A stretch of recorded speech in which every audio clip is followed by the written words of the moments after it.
మీ ఇంట్లో కూడా ఒక ఆధ్యాత్మిక శోభ, అది చాలా అన్ని చోట్ల అనిపించదు. ఇలాగా ఒక వైబ్రేషన్ ఉందండి.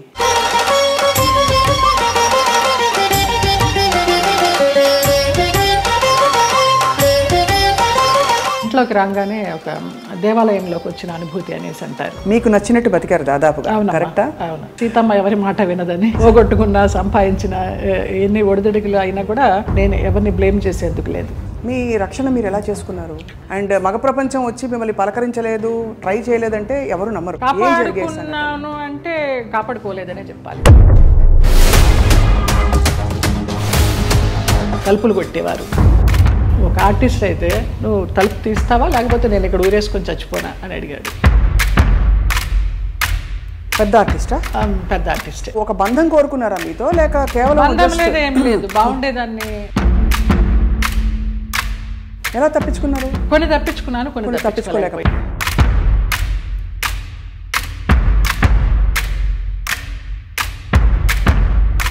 వాళ్ళ ప్రవర్తన కూడా ఒక ఒక గాయం చేస్తుంది కదా మనసులో. అట్లా నేను అబద్ధం చెప్పకూడదు, ఎవరు అలాగే ప్రవర్తించలేదు.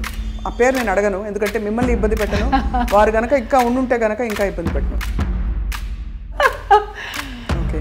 మలయాళం డైరెక్ట్. తెలుగు ఇండస్ట్రీలో బాగానే పోనీ మన ఇంటి పిల్ల అని ఏమన్నా అక్కును చేర్చుకున్నారా మిమ్మల్ని? ఇక్కడ కూడా ఇదేనా? అదే సమయంలో మీరు గాఢమైన ప్రేమలో పడ్డారు కదా. అది కూడా ఎలా పడాల్సి వచ్చిందంటే, ఏడుస్తూ పడుకుంటే అతను నన్ను చంపడానికి అంబాసిడర్ కారులో తీసుకెళ్తున్నాడు. మా ఆయన ఎవరైతే ఉన్నారో ఎక్స్ హస్బెండ్, నిలువెత్తు బాబా. ఫస్ట్ టైం నేను కాషాయ వస్త్రాల్లో అంబాసిడర్ కారు ఇలా ఆపి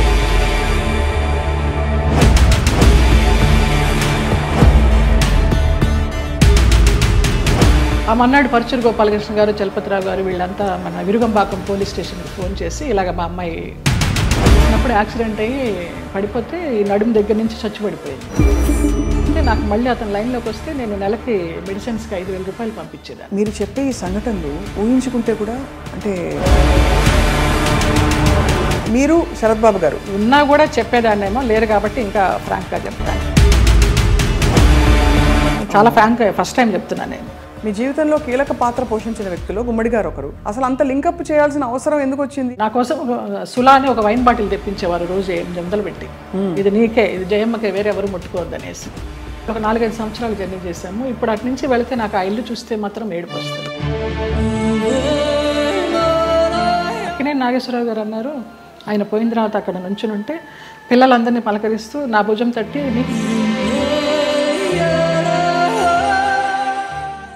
అందరికీ నమస్కారం, సాదర స్వాగతం. ఐ డ్రీమ్ మీడియా సగర్వంగా సమర్పిస్తున్న ప్రత్యేక కార్యక్రమం సిల్వర్ స్క్రీన్ లెజెండ్స్. బాహ్య సౌందర్యం తల్లిదండ్రుల వల్ల మనకు కలుగుతుంది. ఆత్మ సౌందర్యం భగవదేచ్ఛ. అలాగే మనసుని చాలా అందంగా ఉంచుకోవాలంటే అది ఖచ్చితంగా స్వయంకృతాపరాధం. అంటే మనసు అందంగా ఉంచాలంటే బోల్డంత సంస్కారం అవన్నీ కావాలి. మరి బాహ్య సౌందర్యంతో పాటు అంతః సౌందర్యం కలిగిన వ్యక్తుల్ని కలిసినప్పుడు చాలా చాలా ఆనందం కలుగుతుంది. అటువంటి వ్యక్తుల్లో నాకు చాలా ఇష్టమైన నటి, అసలు మనసులో ఏముందో మొహం మీద ఉట్టిపడే వ్యక్తి ఎవరు అంటే జయలలిత గారు. పేరులో చాలా పవర్ ఉంది కానీ లోపల మాత్రం సున్నితత్వం. 40 ఏళ్లుగా ఎన్నో పాత్రలు వేస్తూ బోరు కొట్టని బోరింగ్ పాప, జానాబెత్తల జానమ్మ ఇలాంటి అద్భుతమైన క్యారెక్టర్స్తో మనందరినీ రంజింపచేశారు. కానీ మనసులో ఎప్పుడు ఏ కష్టం వచ్చినా ఇలా దాచుకున్నారు. నాట్య కళాకారిణిగా, నటిగా, అసలు జీవితాన్ని శోధిస్తున్న ఒక వ్యక్తిగా వారి ప్రయాణం గురించి వాళ్ళు తెలుసుకుందాం అద్భుతమైన ఈ కార్యక్రమంలో. నమస్కారం జయలలిత గారు. నమస్కారం స్వప్న.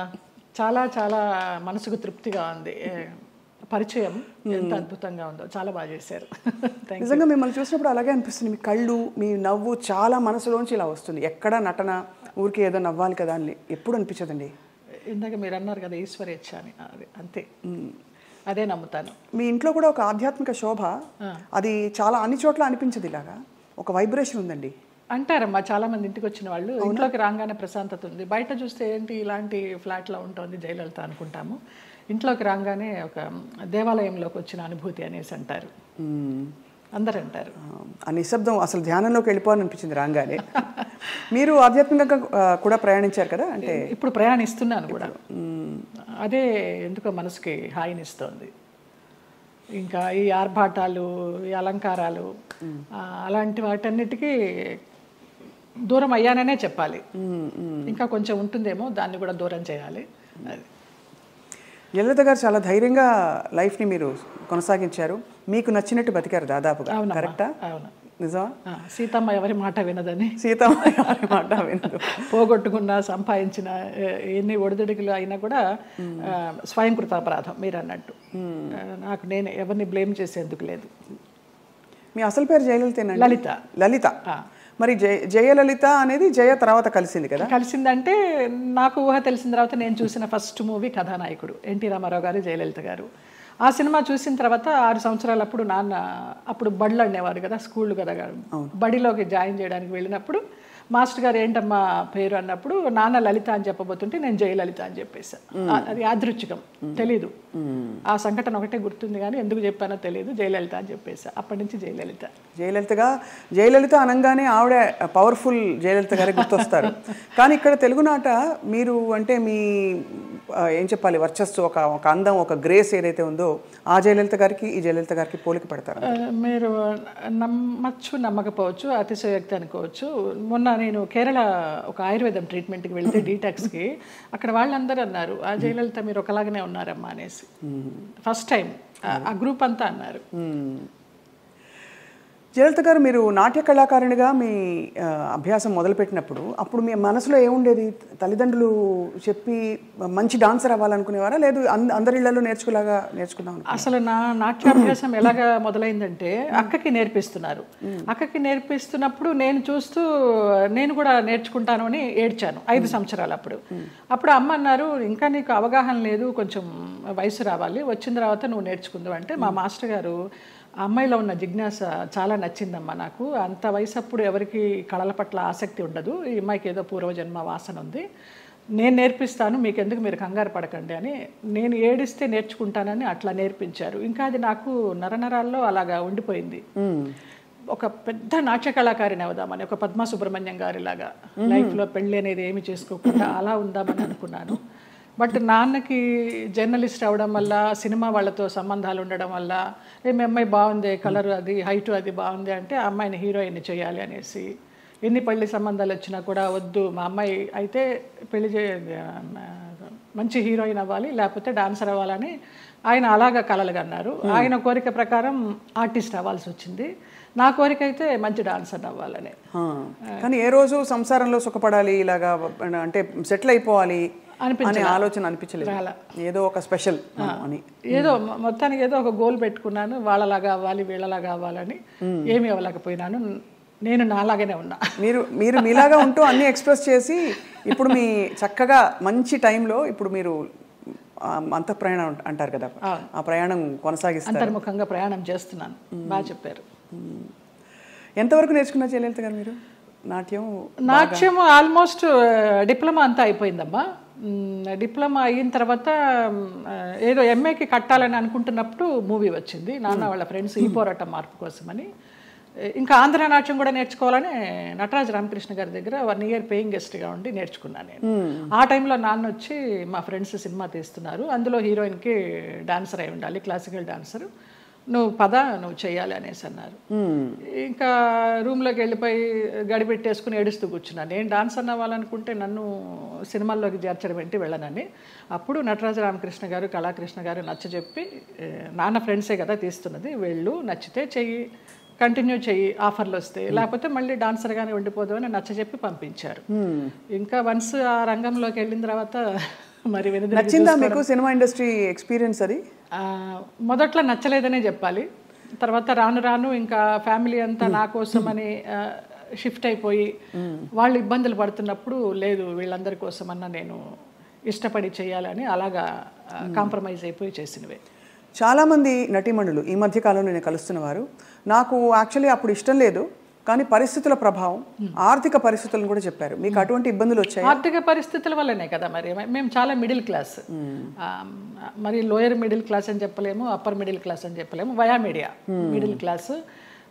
నాన్న ఒక ప్రొడ్యూసర్ని నమ్మి మీ అమ్మాయికి హీరోయిన్ ఛాన్స్ ఇస్తామంటే మెడ్రాస్ షిఫ్ట్ అయిపోయారు. షిఫ్ట్ అయిపోయిన తర్వాత ఆ ఛాన్స్ నాకు కొన్ని కారణాల వల్ల రాలేదు. అయ్యో. రానప్పుడు ఇంకేం చేయాలి, ఇంతమందితో వచ్చిన క్యారెక్టర్స్ చేసుకుంటూ పోదామని ఒక గైడెన్స్ లేకుండా, ఒక గాడ్ ఫాదర్ అనేవారు లేకుండా ఏ క్యారెక్టర్ వస్తే ఆ క్యారెక్టర్ చేశా. ఫ్యామిలీ గెట్ ఆన్ అవ్వాలి ఫస్ట్. కానీ నిజానికి మీరు కథానాయికగానే మొదలు పెట్టారు కదా? అవును, ఈ పోరాట మార్పు కోసం కథానాయిక. అవును, బట్ ఆ తర్వాత మీరు అనేది హీరోయిన్ క్యారెక్టర్స్ రాలేదు? ఏమీ రాలేదు. ఆ సినిమా ఏదైతే వస్తుందనుకున్నానో అది పోయింది. ఆ సినిమా టైంలో ఈ పోరాట మార్పు కోసం సినిమా టైంలో సాంగ్స్ కోసం విజయ గార్డెన్స్కి వెళ్ళినప్పుడు ఆ ప్రొడ్యూసర్స్ చూడటము, హీరోయిన్ ఛాన్స్ ఇస్తామనడము, మెయిన్ క్యారెక్టర్ వాళ్ళు ఇవ్వకపోవడం, మెడ్రాస్ షిఫ్ట్ చేసి. అదే టైంలో నానా మలయాళం మ్యాగజైన్ వాళ్ళు నన్ను చూసి బాగుంది అమ్మాయి మలయాళానికి హీరోయిన్గా పనికొస్తుంది అనేసి వాళ్ళు నానా మ్యాగజైన్లో ఇంటర్వ్యూ తీసుకోవడము, అలాగా మలయాళం మూవీస్కి వెళ్ళడం జరిగిందనమాట. మలయాళం మూవీస్లో మరి చేస్తూ అంత మంచి ఇండస్ట్రీ కదా మలయాళం ఇండస్ట్రీ, మరి అక్కడ మీకు ఎక్కువ నిలదొక్కుని ఇప్పుడు ఎలా అయితే సూపర్ స్టార్స్ మనకు ఉంటారు అలాంటి అవకాశాలు రాక, లేకపోతే మీరు ఏదొచ్చినా పర్లేదు అని ఒక? అలా కూడా కాదు. మలయాళంలో ఫస్ట్ నేను చేసింది ఉప్పు మూవీ, ముస్లిం సబ్జెక్ట్, తల్లి కూతురు నేనే, జ్యువెల్ రోలు. నాకు దానికి Kerala best actress state award కూడా వచ్చింది. అవును అవును. తర్వాత ఐవిశశి గారు అప్రోచ్ అయ్యారు. అప్రోచ్ అయితే మంచి డైరెక్టర్. అప్పుడు అంటే తెలియదు మనకి ఎలా ఉంటుంది, ఊరికే అవుట్లైన్ చెప్తారు కానివ్వండి, మంచి గ్లామర్ రోలు, కమల్ హాసన్ గారి పక్కన అనేసరికి చాలా ఆనందంగా ఉంటాం కదా. ఫస్ట్లోనే కమల్ హాసన్ గారి పక్కన ఉలగ నాయగన్ ఆయన పక్కన వచ్చింది అని. ఆ ముగ్గురు హీరోయిన్లు శోభన, గీత, నువ్వు అని చెప్పారు. ఓకే అనేసి ఒప్పేసుకున్నాను. అది కట్ చేస్తే విలన్ వైఫ్ వ్యాంపిష్. దాని తర్వాత రామానాయుడు గారు ఇంద్రుడు చంద్రుడిలో కమల్ హాసన్ గారి సెక్రటరీగా ఎవరు బాగుంటారంటే కమల్ హాసన్ గారు నన్ను రికమెండ్ చేశారు. ఆ అమ్మాయి ఎవరో చేసింది జయలలిత, చాలా బాగుంది, ఆ అమ్మాయిని పెట్టండి అని. అలాగే ఇంద్రుడు చంద్రుడిలో కూడా ఒక టైప్ ఆఫ్ వ్యాంప్. అలా అలా కంటిన్యూ అయిపోయినాయి. కానీ శృతిలయల్లో ఒక పాంచాలి క్యారెక్టర్ కానీ, రాజశేఖర్ని మాయ చేసి అతని చేత ప్రోగ్రామ్స్ ఇప్పించి కమిషన్లు అవి తీసుకుని ఆ టచ్ ఉన్నవే వచ్చినాయి అన్నీ నాకు. ఒకలా చూస్తే దానికి ఒక ప్రత్యేక స్థానం ఉంది, అదేం తక్కువని కాదు. కానీ కాదు, అప్పట్లో కాలంలో ఎల్ విజయలక్ష్మి గారు వాళ్ళు ఎంత బాగా చేసేవారు అది. కానీ అది స్వర్ణయుగం, దానికి తగ్గట్టుగా వాళ్ళు అంత ఎలివేట్ అయ్యారు. ఇంకా కొంచెం కొంచెం రాను వెండి యుగాలు, ఈ రాగి యుగాలు ఇవన్నీ వచ్చేసరికి అప్పుడు వాళ్ళు డాన్సర్స్ చేసిన, వ్యాంప్ చేసిన, హీరోయిన్స్ చేశారు, అన్నీ చేశారు. ఆ డైరెక్టర్స్ అంత క్రియేటివిటీ ఉన్న డైరెక్టర్స్. ఇప్పుడు వాళ్ళు కాదని చెప్పడం లేదు, వాళ్ళు ధైర్యం చేసి అన్ని రకాల క్యారెక్టర్లు ఇచ్చేవారు ఒక ఆర్టిస్ట్కి. గిరిజ గారు మామూలుగా కమెడియన్ చేసి నాగేశ్వరరావు గారి పక్కన హీరోయిన్ చేయలేదా? అలా మా తరానికి వచ్చేసరికి వ్యాంప్ అంటే వ్యాంపే, చెల్లెలంటే చెల్లెలే, అలాగైపోయింది. సరే ఏదో ఒకటి, మనకి కళారంగం మనల్ని ఆదరించింది, అభిమానంగా పిలుస్తున్నారు, మన కుటుంబాన్ని పోషిస్తోంది అనే ఒక సద్బుద్ధితోనూ ఒక మంచితనంతోనే గెట్ ఆన్ అవుట్ వచ్చి, అంటే దాదాపు జీవితం నిర్ణయించిన విషయాలని మీరు స్వీకరిస్తూ ఒక నదిలా ప్రవహిస్తూ వచ్చేసారు. అంతే. అది కొంచెం మెచ్యూరిటీ వచ్చిన తర్వాత ఇంకా ఇది కర్మ సిద్ధాంతాన్ని నమ్మడం అలవాటు చేసుకున్న తర్వాత మనకి ఏది ప్రాప్తమో అదే, ఏది రావాలో అదే వస్తుంది, ఎప్పుడు రావాలో అప్పుడే వస్తుంది అన్న తర్వాత మనసుకి చాలా ప్రశాంతంగా హాయిగా ఉంది. ఇంత అందమైన జయలలిత గారు అప్పుడు ఒక అమ్మాయి, అఫ్కోర్స్ నాన్నగారికి పరిచయాలు ఉన్నప్పటికీ కూడా ప్రతి చోటికి నాన్నగారు రాలేరు కదా, మీ రక్షణ మీరు ఎలా చేసుకున్నారు? చుట్టూ ఉంటే మగ ప్రపంచం, అండ్ మగ ప్రపంచం వచ్చి మిమ్మల్ని పలకరించలేదు, ట్రై చేయలేదంటే ఎవరు నమ్మరు. అవును అవును, అంటే అది జగమెరిగిన సత్యం. అలా అని వాళ్ళని ఏం అండలేదు. బట్ ఈ ప్రపంచంలో ఎలా మీరు మిమ్మల్ని మీరు కాపాడుకున్నారు? కాపాడుకున్నాను అంటే కాపాడుకోలేదనే చెప్పాలి. కాపాడుకోలేదు, ఎందుకు అబద్ధం చెప్పడం. పరిస్థితులకు అనుగుణంగా వెళ్ళాను, అందువల్ల నేను పెద్ద ఇబ్బందులు ఏమీ ఎదుర్కోలేదు. కొంచెం ఫ్రెండ్లీగానే మూవ్ అవుతూ, నవ్వేస్తూ. అది వరకు ల్యాండ్లైన్లు ఉండేవి, ఫోన్లు, ల్యాండ్లైన్ తీసి పక్కన పెట్టేసేవాళ్ళం. అవుట్డోర్ వెళ్తే తలుపులు కొట్టేవారు. ఒక ఆర్టిస్ట్ అయితే నువ్వు తలుపు తీస్తావా లేకపోతే నేను ఇక్కడ ఊరేసుకొని చచ్చిపోనా అని అడిగాడు. పెద్ద ఆర్టిస్టా? పెద్ద ఆర్టిస్టే ఒక కాలంలో. అంటే ఎందుకు అడుగుతున్నానంటేనండి, మరి అది వాళ్ళు ఒక బంధం కోరుకున్నారా మీతో, లేక కేవలం బంధం లేదు, ఏం లేదు, బాగుండేదాన్ని, యంగ్లో ఉన్నాను, మంచి పర్సనాలిటీ, వ్యాంప్ క్యారెక్టర్లు వేస్తున్నాను, కూడా అదే అయి ఉండొచ్చు అనే ఒక అపోహ. ఎలా తప్పించుకున్నారు? కొన్ని తప్పించుకున్నాను, కొన్ని తప్పించుకోలేకపోయాను. తప్పలేదు. అంటే మీరు నిర్ణయం తీసుకుని ఎవరైనా ఒక నిర్ణయం తీసుకుని ఇలా ఉండాలని ఉంటే అది వాళ్ళ ఇష్టం అది. కానీ అయిష్టంగా బలవంతంగా గనక ఏ పరిస్థితిలోకి వెళ్ళినా కూడా అది బడి కావచ్చు, ఇంకోటి కావచ్చు, ఇటువంటి చాలా కష్టం కదండి. ఒకసారి అలాగే ఒక డైరెక్టర్ని రిజెక్ట్ చేశాను అనేసి అతను ఆ క్యారెక్టర్ కట్ చేసి పంపించేశారు. పర్లేదు అనుకున్నాను. అలా కూడా జరిగిన సందర్భాలు.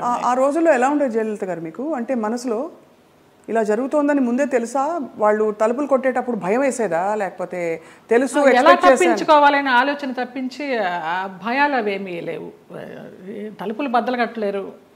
మన్నాడు ఏమన్నా అడిగినప్పుడు ఏదో దాటేస్తాం, ఏదో ఒక రీజన్ చెప్తాం.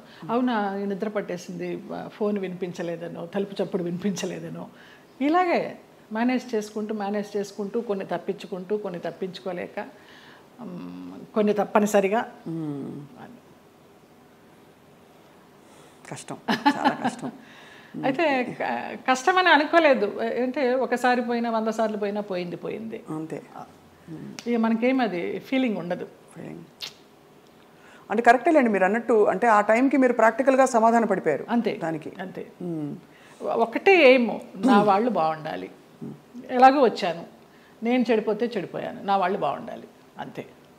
ఆ మంచి మనసుతోనే వచ్చాను కాబట్టి ఇప్పటికీ నన్ను భగవంతుడు ఈ రకంగా చూస్తున్నాడు 40 years ఇండస్ట్రీలో అని ఒక నమ్మకం. ఇప్పుడు అందరూ బాగున్నారు. చాలా సున్నితమైన ఒక ప్రశ్న అండి ఇది. అడగచ్చు అడగకూడదు, కానీ ఈ సోకాల్డ్ ప్రముఖులు వాళ్ళు వీళ్ళు మిమ్మల్ని ఇలాగా ఇబ్బంది పెట్టి సరే వాటెవర్ ట్రై చేసి అది బలవంతంగా మీరు తలొగ్గినప్పుడు గౌరవం ఉంటుందా, లేకపోతే కేవలం జస్ట్ వాళ్ళ వాళ్ళ వాళ్ళ ఇంకా పైశాచికత్వం? కానీ పైశాచికత్వం ఏమీ ఉండదు, గౌరవం ఉండదమ్మా. Just matter of fact, need అంతే. రెండు ఉండవు, అది మరీ పీక్ ఉండదు. కానీ అంటే ఎందుకు అడుగుతున్నానంటేనండి, ఆ టైంలో వాళ్ళ ప్రవర్తన కూడా ఒక గాయం చేస్తుంది కదా మనసులో. అట్లా నేను అబద్ధం చెప్పకూడదు, ఎవరు అలాగ ప్రవర్తించలేదు. పైశాచికము లేదు, ప్రేమ లేదు. ప్రేమ అసలు ఉండదు. ఒప్పుకొని వెళ్ళాము అంతవరకు. వాళ్ళ నీడ్ అయిపోయింది, వచ్చాము. తర్వాత ఎలా ఉండేవారు వీళ్ళందరూ? బాగానే ఉండేది మామూలుగా. షార్ట్ అంటే షార్టే అంతే. సో అది అలాగా ఒక ప్రొఫెషనల్ సిస్టంలో దాదాపు ప్రతి హీరోయిన్కి, ప్రతి అందమైన నటికి ఇది సర్వసాధారణమైపోయిన పరిస్థితులు వచ్చాయి అనే ఒక బాధతో తప్ప మరీ మిమ్మల్ని ప్రోబ్ చేసి ఇబ్బంది పెట్టాలని కాదు జయలలిత గారు. అయ్యో లేదమ్మా. ఎందుకు అది నామ్ అయిపోవాలి, ఎందుకు ఒక బెంచ్ మార్క్ అయిపోవాలి అని అంటే మనం ఈరోజు అనేక కమిటీలు పెట్టడాలు, ఇండస్ట్రీ ఇతర వర్క్ ప్లేసెస్లో వేధింపుల కమిటీ ఉండాలని చెప్పి, అంటే వేధింపులని వ్యతిరేకించే కమిటీలు. బై గాడ్స్ గ్రేస్ మాకు అట్లాంటి వేధింపులు ఏం లేవు, కానీ తప్పలేదు. అంటే అది కరెక్టే. అంటే వేధింపులు లేకపోయినా ఒక పాయింట్లో మీరు ఎస్ చెప్పకపోతే మీకు అవకాశాలు తగ్గిస్తాం అన్నది ఒక వేధింపే కదా. అవును. అంటే మీకు టాలెంట్ ఉండి కూడా చెప్పాను కదా, ఒక డైరెక్టర్ పంపించేశారు సుగం క్యారెక్టర్ అయిన తర్వాత అనేసి. ఆ పేరు నేను అడగను, ఎందుకంటే మిమ్మల్ని ఇబ్బంది పెట్టను. వారు గనక ఇంకా ఉండుంటే గనక ఇంకా ఇబ్బంది పెట్టను. లేరు, పోయినారా? ఓకే. మలయాళం డైరెక్టర్. ఓకే.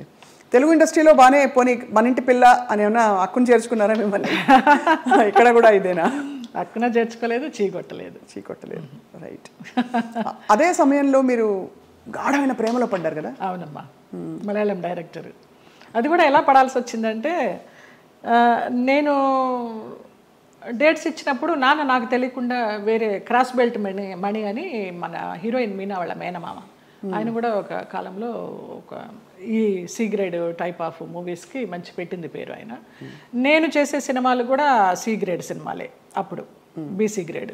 మీరు అంత ఓపెన్గా సి గ్రేడ్ సినిమాలు చేశానని చెప్తున్నారు కదా, అది ముచ్చటేసని చూసి ఎంత నిజాయితీగా చెప్తున్నారని చెప్పండి మ్యామ్. ఆ టైంలో నాన్న వాళ్ళకి ఇచ్చారు, నేను వీళ్ళకి ఇచ్చాను. అప్పుడు ఆ లొకేషన్కి వచ్చి ఆయన రౌడీయిజం చేయిపోయినారు, క్రాస్ బెల్ట్ మని. అప్పుడు నేను భయపడి ఏడుస్తుంటే నన్ను ఒక రూమ్లో ఉంచి, నీకెందుకు నేను ఉన్నాను కదా, నేను సమాధానం చెప్పి పంపిస్తాను, వాళ్ళు మాకు చుట్టాలి అన్నట్టుగా అలాగే పంపించేసరికి అబ్బా నా లైఫ్ని సేవ్ చేసి అతను దొరికాడు అన్నట్టుగా బ్లైండ్గా పడిపోయిన ప్రేమలో. ఆ తర్వాత బ్రహ్మానందం గారి డైలాగ్ లాగా ప్రేమించింది తర్వాత ప్రేమించాల్సి వచ్చింది అన్నట్టుగా కొంచెం తెలుస్తుంది అతని గురించి 7 yearsలో. అయినా కూడా ఏదో మొహమాటంలాగా కమిట్ అయిపోయినాం అన్నట్టుగా చేస్తూ వచ్చాను. అందరూ చెప్తూ వచ్చారు పెద్ద జెన్యూన్ కాదు, చూసుకో అనేసి. ఇక లాస్ట్గా అతను కూడా బ్లడ్తో లెటర్స్ రాసేసి ఒక మన ఇప్పుడు ఆ హాట్ డ్రింక్స్ అవి తాగుతారు కదా, మన విస్కీ తాగే ఒక బాటిల్ లాంటి దానిలో, అది విస్కీనో మరి బ్రాందీనో తెలియదు, అందులో పాయిజన్ పోసుకుని తాగుతాను, ఇంటి ముందరకు వచ్చేసి చచ్చిపోతానని అంటే ఇంకా అందరికీ ఇంట్లో వాళ్ళకి ఇష్టం లేకుండానే బలవంతంగా నేనే నగలు కొనుక్కొని నేనే పెళ్లి బట్టలు కొనుక్కొని, జయకృష్ణ గారు కొనిచ్చారు పెళ్లి బట్టలు. అలాగా కేరళ వెళ్ళిపోయి చూడటానికరమ్మ కొచ్చిన్లో, చాలా మహిమగల అమ్మవారు, అక్కడ మ్యారేజ్ చేసుకున్నాం. అప్పుడు ఇంట్లో వాళ్ళందరూ ఇంక నామకే వస్తే వచ్చి అక్షంతలు వేసి భోంచేసేసి వెళ్ళిపోయారు. ఆయన కాపురానికి పంపించడానికి ఎవరు నాకు కూడా ఉండడం కానీ ఏమీ లేదు. నా అంతటి నేనే చేసుకుని నా అంతటి నేనే వెళ్ళి నా అంతటి నేనే వచ్చా బ్యాక్ టు పెవిలియన్. ఆ టైంలో జయలలిత గారు ఆయనకి మళ్ళీ అంటే ఆయనకి మొదటి పెళ్ళే కదా, ఆయనకి ఇద్దరికి అంటే మీకు కాలేదు, వివాహం కాలేదు, బట్ ఆయనకు కూడా ఏమి. అవును. బట్ ఏ ఇబ్బందులు వచ్చాయి మీ ఇద్దరు మధ్య? డబ్బు, వాళ్ళకి అప్పులు ఎక్కువైపోయినాయి, చాలా విపరీతమైన లావిష్నెస్ వాళ్ళకి. నేను మంచి 3 షిఫ్ట్ చేస్తూ ఉన్నాను ఆ టైంలో. నా నగలన్నీ అమ్మేసుకున్నారో తాకట్టు పెట్టుకున్నారో తెలియదు. సినిమాలకు వచ్చిన డబ్బంతా కూడా వాళ్ళే తీసుకునేవాళ్ళు, అమ్మ నాన్నకి ఇవ్వద్దనేవారు. అమ్మ నాన్న భయపడి పవర్ ఆఫ్ అటర్నిటీ రాయించుకొని నీకు బిడ్డలు పుట్టిన తర్వాత నేను నీ ఆస్తి నీకు ఇస్తామంటే, ఆ పవర్ ఆఫ్ అటర్నిటీ ఎక్కడికి వెళ్ళి సైన్ చేసావు, అది క్యాన్సిల్ చెయ్యి, బిడ్డను కానీ అంటే అతనికి తెలియకుండా నేను లేడీ డాక్టర్ దగ్గరికి వెళ్ళి నాకు బిడ్డలు వద్దు, ఒక 6 months నేను కొంచెం జాగ్రత్తగా ఉండాలనుకుంటున్నానని అతనికి తెలియకుండా నేను లేడీ డాక్టర్ దగ్గరికి వెళ్ళి ఆ పిల్స్ తీసుకొని వేసుకుంటూ ఆ బిడ్డలు రాకుండా జాగ్రత్త పడ్డా. ఇక తర్వాత 3 monthsకి గొడవలు, 6 months నుంచి కొట్టుళ్ళు, యాసిడ్లు పోస్తాను అనడాలు, గదిలో బంధించడాలు, ఇవన్నీ అయిన తర్వాత ఏడుస్తూ పడుకుని ఉంటే అతను నన్ను చంపడానికి అంబాసిడర్ కారులో తీసుకెళ్తున్నాడు. మా ఆయన ఎవరైతే ఉన్నారో ఎక్స్ హస్బెండ్, నిలువెత్తు బాబా. ఫస్ట్ టైం నేను కాషాయ వస్త్రాల్లో అంబాసిడర్ కారు ఇలా ఆపి నేను కూర్చున్న వైపు డోర్ తీసి నన్ను గబగబగా లాక్కెళ్ళారు. ఆ మన్నాడు పరుచూరు గోపాలకృష్ణ గారు, చలపతిరావు గారు వీళ్ళంతా మన విరుగంబాకం పోలీస్ స్టేషన్కి ఫోన్ చేసి ఇలాగ మా అమ్మాయి అపాయకరమైన పరిస్థితిలో ఉంది, మీరు వెళ్ళి ఆ అమ్మాయిని బయటికి తీసుకురావాలని చెప్పి అలా ఇంటికి తీసుకొచ్చారు నన్ను. ఆ బాబా సంఘటన అలా జరగడం, ఇక్కడ పరుచూరు గోపాలకృష్ణ గారు, చలపతిరావు గారు ఇలా సహకరించడం అంత యాదృచ్ఛికం. అంటే ఎవరో ఒకళ్ళు భగవంతుడు పంపిస్తాడు అంతే, ఆయన రాడుగా నేరుగా. అంటే మనసు పెట్టి మీరు ఇష్టపడి అన్నీ వదులుకుని ఎవరు లేకుండా మీరు వెళ్ళి చేసుకున్న పెద్ద స్టేట్మెంట్స్ ఇచ్చేసి కళ్యాణం వచ్చినా కదనేసి అందరూ అనేవారు, దొంగోళ్ళు బట్టి ముఖంలా ఉన్నాడు, ఎలా నచ్చాడు నీకు, ఎలా నమ్మావే అనేసి. అంటే మీకు ఆ టైంలో మీరు గాయపడిన మీకు అదే ఆయనే రక్షణ ఇచ్చాడు. ఎందుకంటే అంత ముందు అందరూ వచ్చిన వాళ్ళందరూ మీతో మిస్బిహేవ్ చేసిన వాళ్ళు, మీకు ఇబ్బంది పెట్టి మిమ్మల్ని ఏదో ఒకటి రాబట్టారు. సో ఇతను ఏదో ఇస్తారనుకుని మీరు తప్పలేదండి. అంటే నమ్మకపోతే జీవితం ఎందుకండి? ఇంపార్టెంట్ విషయం, మీరు నమ్మి దెబ్బ తగిలినా కూడా ఆ గాయం ఎక్కువ ఇది కాకుండా భగవంతుడు వచ్చి మిమ్మల్ని కాపాడు. నిజంగా తర్వాత అతను రమ్యకృష్ణతో నీలాంబరి సినిమా చేశాడు కన్నడలో. ఇంకేదో మూవీ చేస్తున్నప్పుడు యాక్సిడెంట్ అయ్యి పడిపోతే ఈ నడుము దగ్గర నుంచి చచ్చిపడిపోతే నాకు మళ్ళీ అతను లైన్లోకి వస్తే నేను నెలకి మెడిసిన్స్కి 5,000 రూపాయలు పంపించేదాన్ని అతనికి. జాలి అవసరమా ఏమో తెలీదు, ఇంకా రుణానుబంధం ఉందనుకుంటా అనేసి. చాలా సంవత్సరాలకి అది. ఒక పాప పుట్టింది అతనికి, వేరే పెళ్లి చేసుకుని. ఆ పాపకి ఇప్పుడు లేదు, నేను చాలా ఒక 4-5 years అయిపోయింది టచ్ లేకుండా. 13 సంవత్సరాలు ఎప్పుడో దాని పుట్టినరోజు అని అది ఇది అంటే ఇక్కడి నుంచి ఏమైనా పంపించేదాన్ని. ఆ పిల్ల అడిగేదంటే ఎవరు పంపించారు నాన్న అని. బాబా పంపించారమ్మా అనేవాడంట. బాబాగారు భక్తులా మీరు మొదటి నుంచి? నాకు రమాప్రభమ్మ పరిచయం చేసింది బాబా గారిని ధవళేశ్వరంలో, నల్లబాబా.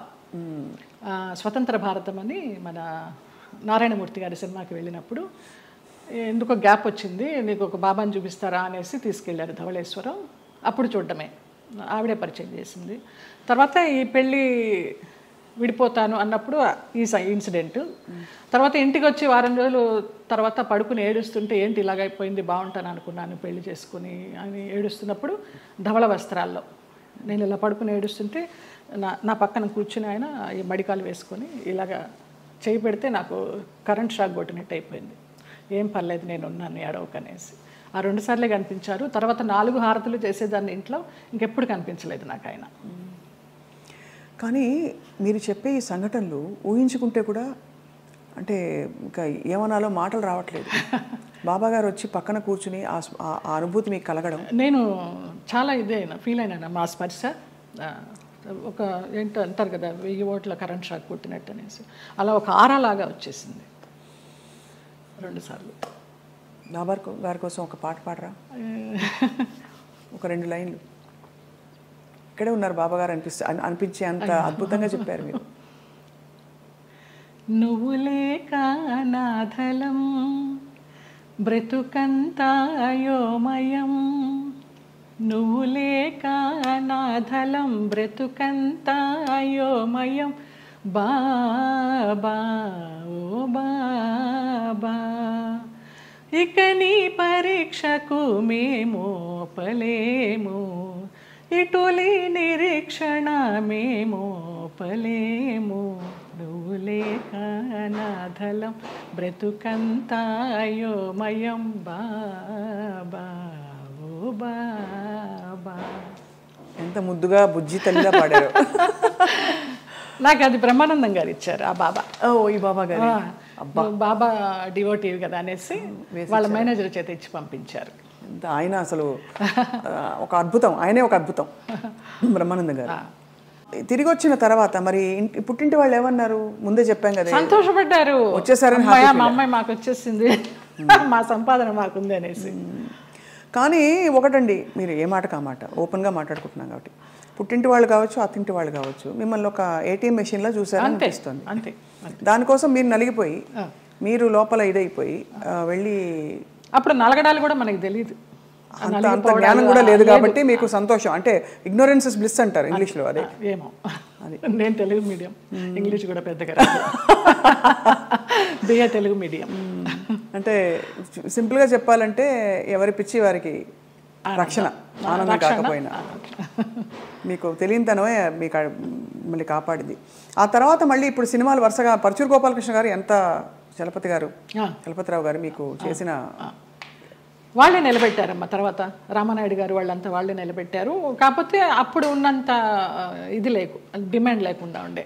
ఒకసారి పెళ్లి చేసేసుకుని వెళ్ళిపోయి మళ్ళీ వచ్చి నా క్యారెక్టర్లన్నీ అప్పుడు సనా చేసేది ఆ గ్యాప్లో. ఆ తర్వాత అలా వస్తూ వచ్చినాయి, కానీ ముందరంత ఆ 90sలో ఉన్నంత డిమాండ్ లేదు. అంటే ఇది మరీ ఎక్కువ మొన్ననే, అంటే ఒక 20-25 ఏళ్ళ అంటే 92 సెప్టెంబర్ 3 మ్యారేజ్ చేసుకున్నాను. 93 సెప్టెంబర్ 3 1 year మ్యారేజ్ డే రాకుండానే విడిపోయాం మ్యూచువల్ అండర్స్టాండ్ మీద. తర్వాత ఏమి ఇబ్బంది పెట్టలేదా మిమ్మల్ని? ఏం లేదమ్మా అసలు. ఇంకేముంది, అన్ని తీసేసుకున్నారు కదా, ఇంకేముంది ఇబ్బంది పెట్టడానికి. డబ్బులు తీసేసుకున్నారండి? తీసుకున్నారు, చాలా చాలా ఖర్చు. అప్పుల వాళ్ళు వచ్చేవాళ్ళు, ఈయనేమో చనిపోతానని వెళ్ళేవాడు, అమ్మ భర్త సుమంగళితనం పోతుంది ఎలాగా అనేసి చెక్ మీద సంతకం చేసి ఇచ్చేస్తూ ఉండేదాన్ని. ఎంత కోల్పోయారు జయలలిత గారు? పోయింటాయమ్మా, ఒక 50 sovereigns గోల్డ్ లాగా పోయి ఉంటుంది, ఒక 25 lakhs క్యాష్ పోయి ఉంటుంది. సో దాదాపు ఆ రోజుల్లో చాలా ఎక్కువ కదా అది. 2-3 కోట్లు అనుకోండి ఈ రోజులు ఈజీగా. ఆ లెక్క కూడా తెలియదు మనకి. అంటే కానీ అదే బాధ చాలా. మీరు మీకోసం ఇష్టంగా ఎప్పుడైనా ఏదైనా కొనుక్కున్నారా? ఒక ఇల్లు, ఒక కారు, ఒక నగలో? అట్లా నగలు ఇష్టం. నేను కొనుక్కున్నప్పుడల్లా అమ్మ అడిగేది నాకు కూడా ఆ నగ కావాలి అనేసి. నేను ఏదైనా చీర కొనుక్కుంటే నాకు ఆ చీర కావాలని అడిగేది. ఒకప్పుడు నగలు చీరలు ఇష్టము. ఈ కార్లు ఇళ్ళు అంటారా నాకు తెలియదు. ప్రాపర్టీలు చేర్చుకోవడము, కొంచెం డబ్బు ఉంటే దాచుకోవడము, ఏదైనా కొనడము, అది పెరుగుతుంది అనుకోవడము, ఆ బిజినెస్ మైండ్ లేదు. అదే ఉంటే గనక మరి ఇంత మీరు అన్ని పోగొట్టుకుంటారా చెప్పండి. అందరూ అనేవారు ఏదైనా స్థలం కొని పడేయమ్మా అని, వినేదాన్ని కాదు. అదే ఇల్లు, పెళ్ళి, పిల్లలు అన్ని ప్రాప్తంలో ఉండాలంటారు, అవి లేవు. చాలా దారుణం అండి. మీకు మలయాళం అరిమా? నన్నైట్ 25 పడం అభినయించుండ్రు మలయాళத்துல. అంతే కదా, అంత పెళ్లి చేసుకున్నవాడు మలయాళి. అవును, తిట్టేదాన్ని మలయాళంలో. అవునా? పట్టి గొడవ తెలుసు. పట్టి కళూరుండము అనే గాడిద. మలయాళ వంటలు కూడా వచ్చా జయలలిత గారు మీకు? అసలు నాకు మన తెలుగు వంటే రాదు, స్టవ్ అంటించడమే రాదు. ఓలన్ అంటే కాలన్, పచ్చడి, గిచ్చడి, ఎరిషేరి, ఒన్ను అరణ్యుడ, కాఫీ టీ బోల్ అరణ్యుడ. ఇప్పుడు అసలు మీకు వంట రాదా? అసలు స్టవ్ అంటించడం రాదు తల్లి. ఎంత ముద్దుగా చెప్పారండి. ఎలా మరి ఎవరు చేసి పెడతారు? మా మేనమామ కొడుకు, వాడు నలభీమ పాకం వాడే. అన్ని మార్నింగ్ అక్కడ సోఫాలో కూర్చున్నానంటే నైట్ డిన్నర్ వరకు అన్ని అక్కడికే వస్తాయి. అవ్వా, క్వీన్ అనమాట అంతే. పోతే పోనీ లేదు, దునియా గోలీ మారు దునియాకు అంతే. ఒక సన్యాసి జీవితం, ఒక మహారాణి జీవితం అన్నీ. అయితే అప్పుడు మళ్ళీ మీరు పుంజుకుని తిరిగి వచ్చాక ఎవరు చెప్పేవారు మీకు మంచి చెడు ఇంత గాయం అయి తిరిగి వచ్చారు, రెమ్యూనరేషన్ ఎంత అడగాలి, రోల్ ఒప్పుకోవాలా వద్దా, రోల్ కట్ చేసేస్తే అడగాలా వద్దా, మీకు ఇవ్వవలసిన సౌకర్యాలు సెట్లో మీకు ఏదో ఇలాంటివి ఇస్తున్నారు, ఫ్లైట్ ఇస్తానని ఇవ్వలేదు, ట్రైన్ ఇచ్చారు, ఈ అడ్జస్ట్ అవ్వాలా లేదా, ఈ మంచి చెడులు ఎలా తెలిసేవి మీకు? తెలీదమ్మా. ఇప్పుడు నేను చెప్తున్నాను కదా, ఒక మోస్తరు సినిమా అయితే వాళ్ళు ఏదో చెప్పేవారు, ఇన్ని రోజుల క్యారెక్టర్ అమ్మా అని. నేను ఒక రెమ్యునరేషన్ అడిగేదాన్ని, అది కాదమ్మా కొంచెం తగ్గించండి అనేవారు. సరే, కానీ రెమ్యునరేషన్ ₹1 తక్కువైనా పర్వాలేదు, కానీ మర్యాద తక్కువైతే మాత్రం నేను భరించలేను. టైంకి అన్నం పెట్టాలి. నేను బ్రాహ్మణ అమ్మాయిని, ప్యూర్ వెజిటేరియన్. మీరు పెరుగన్నం పెట్టినా చాలు, టైంకి పెట్టాలి. ఎప్పుడో 2 గంటలకి 3 గంటలకి బ్రేక్ ఇస్తానంటే నా వల్ల కాదు. ఒక 2 కొబ్బరి బొండాలు ఇవ్వాలి, ఒక 4 వాటర్ బాటిల్స్ ఇవ్వాలి, మంచి హోటల్ రూము, అవుట్డోర్ అయితే. ఇక్కడైతే నేనే ఇంట్లోనే ఉండి వెళ్తాను. ఇంతే తప్పించి పెద్ద హైలీ డిమాండ్స్ ఏమీ ఉండేవి కాదు నాకు. అమ్మ ఫ్లైట్ దొరకలేదు, ట్రైన్ అన్నారనుకోండి, చలో పదండి. కానీ చాలామంది మేనేజర్లు టికెట్ కన్ఫర్మేషన్ లేకుండా ఎక్కించేసేవాళ్ళు మమ్మల్ని. అయిపోయిందమ్మా అయిపోయింది అనేసి. తర్వాత మేము ఎన్ని ఇబ్బంది పడిన సందర్భాలు ఉన్నాయో టీసీ దగ్గర. పాపం వాళ్ళు మాకు అప్పుడు ఫేస్ వాల్యూ ఉంది కాబట్టి ఏదో సీట్ ఇచ్చో, లేకపోతే ఇంకొక ఊర్లో బర్త్ ఖాళీ అవుతుందమ్మా అని అలా ఇచ్చో, అలాంటి ఇబ్బందులు పడ్డాం. అష్ట కష్టాలు పడ్డారు అయితే. ఇవన్నీ అంటే పార్ట్ ఆఫ్ ద గేమ్. కానీ ఆ టైంలో మరి మీ మేకప్, మీ చర్మ సౌందర్యం ఇవన్నీ తెలిసి ఉండేదా? ఇలా చేసుకోవాలి, ఫేస్ ప్యాక్ అస్సలు తెలియదు నాకు. అసలు ఇంతవరకు సెల్ఫ్ మేకప్ తెలియదు. నేను ఇవాళ కూడా చేసుకోలేదు. మీరు చూడండి, ఎప్పుడు చేసుకోను. నేను మేకప్ మ్యాన్ ముందర కూర్చుంటాను, మీకు ఏది వస్తే అది చేయండి అంటే. మీకు అసలు మేకప్ ఎందుకండి అవసరం లేదు? ఏదో ప్రత్యేక క్యారెక్టర్కి ఏదో పెద్ద పెద్ద బొట్లు పెట్టి కాటుకలు పెట్టి చేయాలంటే తప్ప. వాళ్ళందరూ నవ్వుతారు. అదేంటమ్మా 40 సంవత్సరాల నుంచి ఉన్నారు, మొన్న మధ్య టీవీ సీరియల్స్ చేసినప్పుడు కూడా మీరు సెల్ఫ్ చేసుకోరని. నేను సెల్ఫ్ మేకప్ చేసుకోను, నా దగ్గర మెటీరియల్ ఉండదు. ఓన్లీ ఆ టచ్అప్ క్లాత్, స్పాంజ్, ఒక గిన్నె తీసుకెళ్తా అంతే. మిగతా మీరే చేసుకోండి, ఎలా చేసుకుంటారు. మరి ఆ టైంలోనే కదా మీకు వచ్చిన బోరు కొట్టని, బోరింగ్ పాప ఇవన్నీ ఎప్పుడు వచ్చాయి? ఏ టైంలో వచ్చాయి? లారీ డ్రైవర్ బాలయ్య బాబుతో చేసినప్పుడు జస్ట్ ఒక సీన్, ఒక సాంగ్, ఒక ఇమాజినేషన్ సాంగ్, డ్రీమ్ సాంగ్, దాంతో బోరింగ్ పాప అని వచ్చేసింది. జనాల్లోకి బాగా వెళ్ళిపోయింది ఆ క్యారెక్టర్. అవును, చిన్న క్యారెక్టర్ అయినా కూడా. అలాగే ఏప్రిల్ 1 విడుదల భాగ్యం క్యారెక్టర్ కూడా అలాగే వెళ్ళింది. వంశీ గారి సినిమాలు అసలు ఓ రేంజ్. అవును. ఏ డైరెక్టర్తో మీరు వర్క్ చేసినప్పుడు మీకు హాయిగా అనిపించేది, అంటే ఇది కదా నాకు ఇష్టమైన వాతావరణం అని? చాలా మోస్ట్లీ ఈవీవి సత్యనారాయణ గారు అలాగే ఉండేదమ్మా, జంజాల గారు అలాగే ఉండేవారు, వంశీ గారు అలాగే ఉండేవారు, మోహన్ గాంధీ గారు అలాగే ఉండేవారు, కోదండరామరెడ్డి గారు అలాగే ఉండేవారు. చాలా ప్లెజెంట్గా. మన శరత్ గారు వంశోద్ధారకుడు, వంశానికి ఒకడు, అవన్నీ చేసి సాయంత్రం 6 అయిందంటే నేను, వైవిజయ, అన్నపూర్ణమ, శ్రీలక్ష్మి, మేమంతా ఒక బ్యాచ్ ఉండేవాళ్ళం సినిమాల్లో. ఒక టైంలో అందరం ఉండేవాళ్ళం, అన్ని క్యారెక్టర్స్ ఉండేవి. ప్యాకప్ ఎప్పుడు అంటే ఆ శరత్ గారు విసుకొని దుబ్బేయండి అనేవారు. రేపు చేసుకుంటాలి, మీ క్లోజులు వెళ్ళిపోండి అనేసి. అలాగా రాఘవేంద్రరావు గారి దగ్గర, అందరి దగ్గర ఒక్కొక్క డైరెక్టర్ ఒక్కొక్క గురువు అంతే. ఎవరి దగ్గర ఏం నేర్చుకోవాలి, ఒక డిసిప్లినా, ఒక సిస్టమేటిక్గా, ఒక యాక్టింగ్గా. బాపు గారిని సార్ ఎలా చేయమంటారు, మీరు చేయండి అమ్మా, నాకు కనుక అది సరిపోలేదనుకుంటే నేను చెప్తాను, నేను ఇంప్రూవ్ చేస్తాను, లేకపోతే మీరు చేసిందే చాలు నాకు అంటారు. మహానుభావుడు చెప్పారండి. విశ్వనాథ్ గారు అయితే అన్నీ చేసి చూపిస్తారు. విశ్వనాథ్ గారితో చేసిన సినిమాలు నేను శృతిలయలు, అవునవును, స్వయం కృషి లాస్ట్లో చిరంజీవి గారికి, చరణ్ రాజ్కి ఫైట్ అప్పుడు స్వయం కృషిలో మంచి వెన్నెల ఇప్పుడు మగువా మనకు పంచబాణుని కేళి బాగుగా గూడుండ మగువా మగువా, ఆ సాంగ్. బట్ మంచి సాంగ్. శేషు మాస్టర్ గారు కొరియోగ్రాఫరు. చిరంజీవి గారు ఫైట్ చూస్తారు కానీ జయలలిత సాంగ్ ఎవరు చూస్తారు అక్కడ? అలాగా ఆ క్లాసికల్ సాంగ్ అలాగ అయిపోయింది అనమాట. స్వరాభిషేకం శ్రీకాంత్ గారు ఆయన అన్నదమ్ములుగా చేసింది, అది చేశాను ఏవిఎస్ గారి భార్యగా. మంచి క్యారెక్టర్స్ పడ్డాయి యాక్చువల్లీ, గుర్తుండిపోయే క్యారెక్టర్స్. జంజాల గారిది చంటబ్బాయి, విచిత్ర ప్రేమ, పెళ్లి గోల, ఓహనా పెళ్ళంట. కానీ ఆ వ్యాంప్ క్యారెక్టర్ డాన్సులు కానీ వచ్చినప్పుడు మీకు ఇష్టం లేని బట్టలు వేసుకున్నారు ఎప్పుడు? అన్నీ పొట్టి పొట్టి బట్టలు వేసేసుకుని నుంచునే వాళ్ళము. మేకప్ మ్యాన్లు స్టాకిన్స్ ఉండేవి కదా అప్పుడు మాకు, మొత్తం గోడకి సున్నం కొట్టినట్టే కొట్టేవారు. ఇలా ఉన్నా కూడా కొంచెం ఎక్కడెక్కడ ప్యాచెస్ ఉన్నాయో, మోకాలు అవి ప్యాచెస్ ఉన్నాయని మొత్తం పెయింట్ కూడా అలా నుంచునే వాళ్ళం బొమ్మలాగా. వాళ్ళు ఇబ్బంది కలగలేదా తల్లి ఏం కలిగేది కాదు. అలవాటైపోయింది. నేను ఆ డ్రెస్ వేసుకొని కూర్చున్నా కూడా మా అసిస్టెంట్ తీసుకొచ్చి టవల్ కప్పేవాడు. వచ్చి తీసి పారే, ఇది కప్పుకున్న దగ్గర నుంచి వాళ్ళకి ఆత్రం ఏముంది లోపల అని. ఇది మూసినంత వరకే కదా ఆత్రం, ఇది తెరుచుకుంటే ఏముంది తీసి పడేసేదాన్ని. మళ్ళీ షార్ట్కి తీయాలి, అప్పుడు విచిత్రంగా చూస్తూ ఉంటారు. మనకి షార్ట్ కాన్సన్ట్రేషన్ ఉండదు. ఇప్పటి నుంచి ఇలాగే కూర్చుంటా. మానవ నైజం అండ్ అందులో మీలాంటి ఒక స్త్రీ, అంటే ఇంత కష్టం చూసిన స్త్రీ ఎంత దెబ్బతిన్నా కూడా నేర్చుకోకుండా మళ్ళీ ప్రేమలో పడడం సహజం. సో మళ్ళీ అలా పడ్డారా? అంటే పడలేదా? భగవంతుడు నన్ను రక్షించాడు. కానీ ట్రై చేసి ఉంటారు కదా చాలామంది, అంటే ప్రేమలో పడ్డానికి ఎవరు ట్రై చేయలేదమ్మా. ఉంచుకుంటామని, మళ్ళీ రెండో పెళ్లి చేసుకుంటామని. నాకు ఇంట్రెస్ట్ లేదు, నాకు భయం. ఒక పెళ్ళి చాలు, అయిపోయింది దాంతో ఎక్స్పీరియన్స్. చాలా మంది కాంప్రమైజ్ అయిపోతారు కదా, ఏదో ఒక తోడు, ఏం లేని చోట ఒక తోడు ఉంటుందని. అలా అనిపించలా. అన్నపూర్ణమ్మ వాళ్ళందరూ కూడా అనేవారు, కనీసం పెళ్లి చేసుకోకపోతే ఎవరన్నా బిడ్డనన్నా పెంచుకో, నీకు వయసు అయినప్పుడు ఆసరాగా ఉంటారని.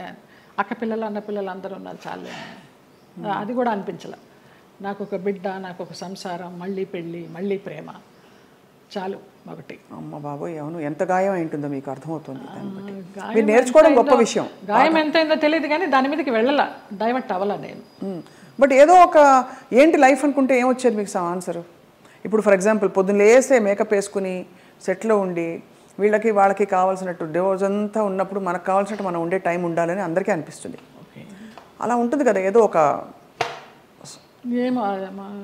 మంచి ఫ్రెండ్స్ ఉన్నారా మీకు? అట్లా కూడా ఎవరు లేరు. ఇప్పుడు రాగిణి, రక్ష, లతాశ్రీ వాళ్ళందరూ సోకాళ్ళు వాళ్ళందరూ ఎప్పుడైనా మీ మధ్య ఎప్పుడు ఈర్ష్యలు, కాంపిటీషన్లు ఏమీ లేవా? ఎప్పుడు లేదు. ఈ చీర నువ్వు తీసుకో, నువ్వు కట్టుకో, ఎలాంటి ఫ్రెండ్షిప్? ఎన్నో అలాంటివి ఎన్నో. నేను రాగిణికి ఎన్ని ఇస్తాను చీరల నగలు. పాపం పాడైపోయినవి కూడా అది మళ్ళీ రిపేర్ చేసుకుని, అక్క నువ్వు ఇచ్చింది చూడు ఎంత బాగుందో కట్టుకున్నానంటది. అలాంటిదే తప్పించి నువ్వు కట్టుకుని ఇప్పేసిన చీర నాకు ఇస్తావేంటి, అలాంటివి ఏం లేదు. ముందర అడుగుతుంది, అక్కలకి ఆ వదిలినకి చీరలు తీస్తున్నాను అంటే అక్క నన్ను గుర్తుపెట్టుకో, నాకు కూడా ఇవ్వంటది. అలా చాలామందికి ఇచ్చిన సందర్భాలు ఉన్నాయి. సో 90వ దశకం ఆరంభంలో మీకు మ్యారేజ్ ఫెయిల్ అయిన తర్వాత దాదాపు మీరు ఒంటరి ప్రయాణమే. ఒంటరి ప్రయాణం. అమ్మ నాన్న వాళ్ళు? అమ్మ నాన్న 99లో అమ్మ పోయింది, 2005లో నాన్న పోయారు. తర్వాత 2003లో నేను హైదరాబాద్ షిఫ్ట్ అయ్యాను. ఇంకా అక్కడ ఉన్న ఒక ఇల్లు అమ్మేసి అక్కల అన్నలు అందరూ వేరే వేరే కాపురాలు పెట్టేసుకున్నారు. ఆ డబ్బుతో ఇక్కడికి వచ్చి నేను మధురానగర్లో చలపతిరావు గారు చెప్పి ఆయన ఉండే ఫ్లాట్స్లోనే పైన పెంట్ హౌస్ కొనుక్కున్నాను. ఓరిని బ్రహ్మ బంగారంగాను, ఏవిఎస్ గారి సినిమా షూటింగ్ అప్పుడు.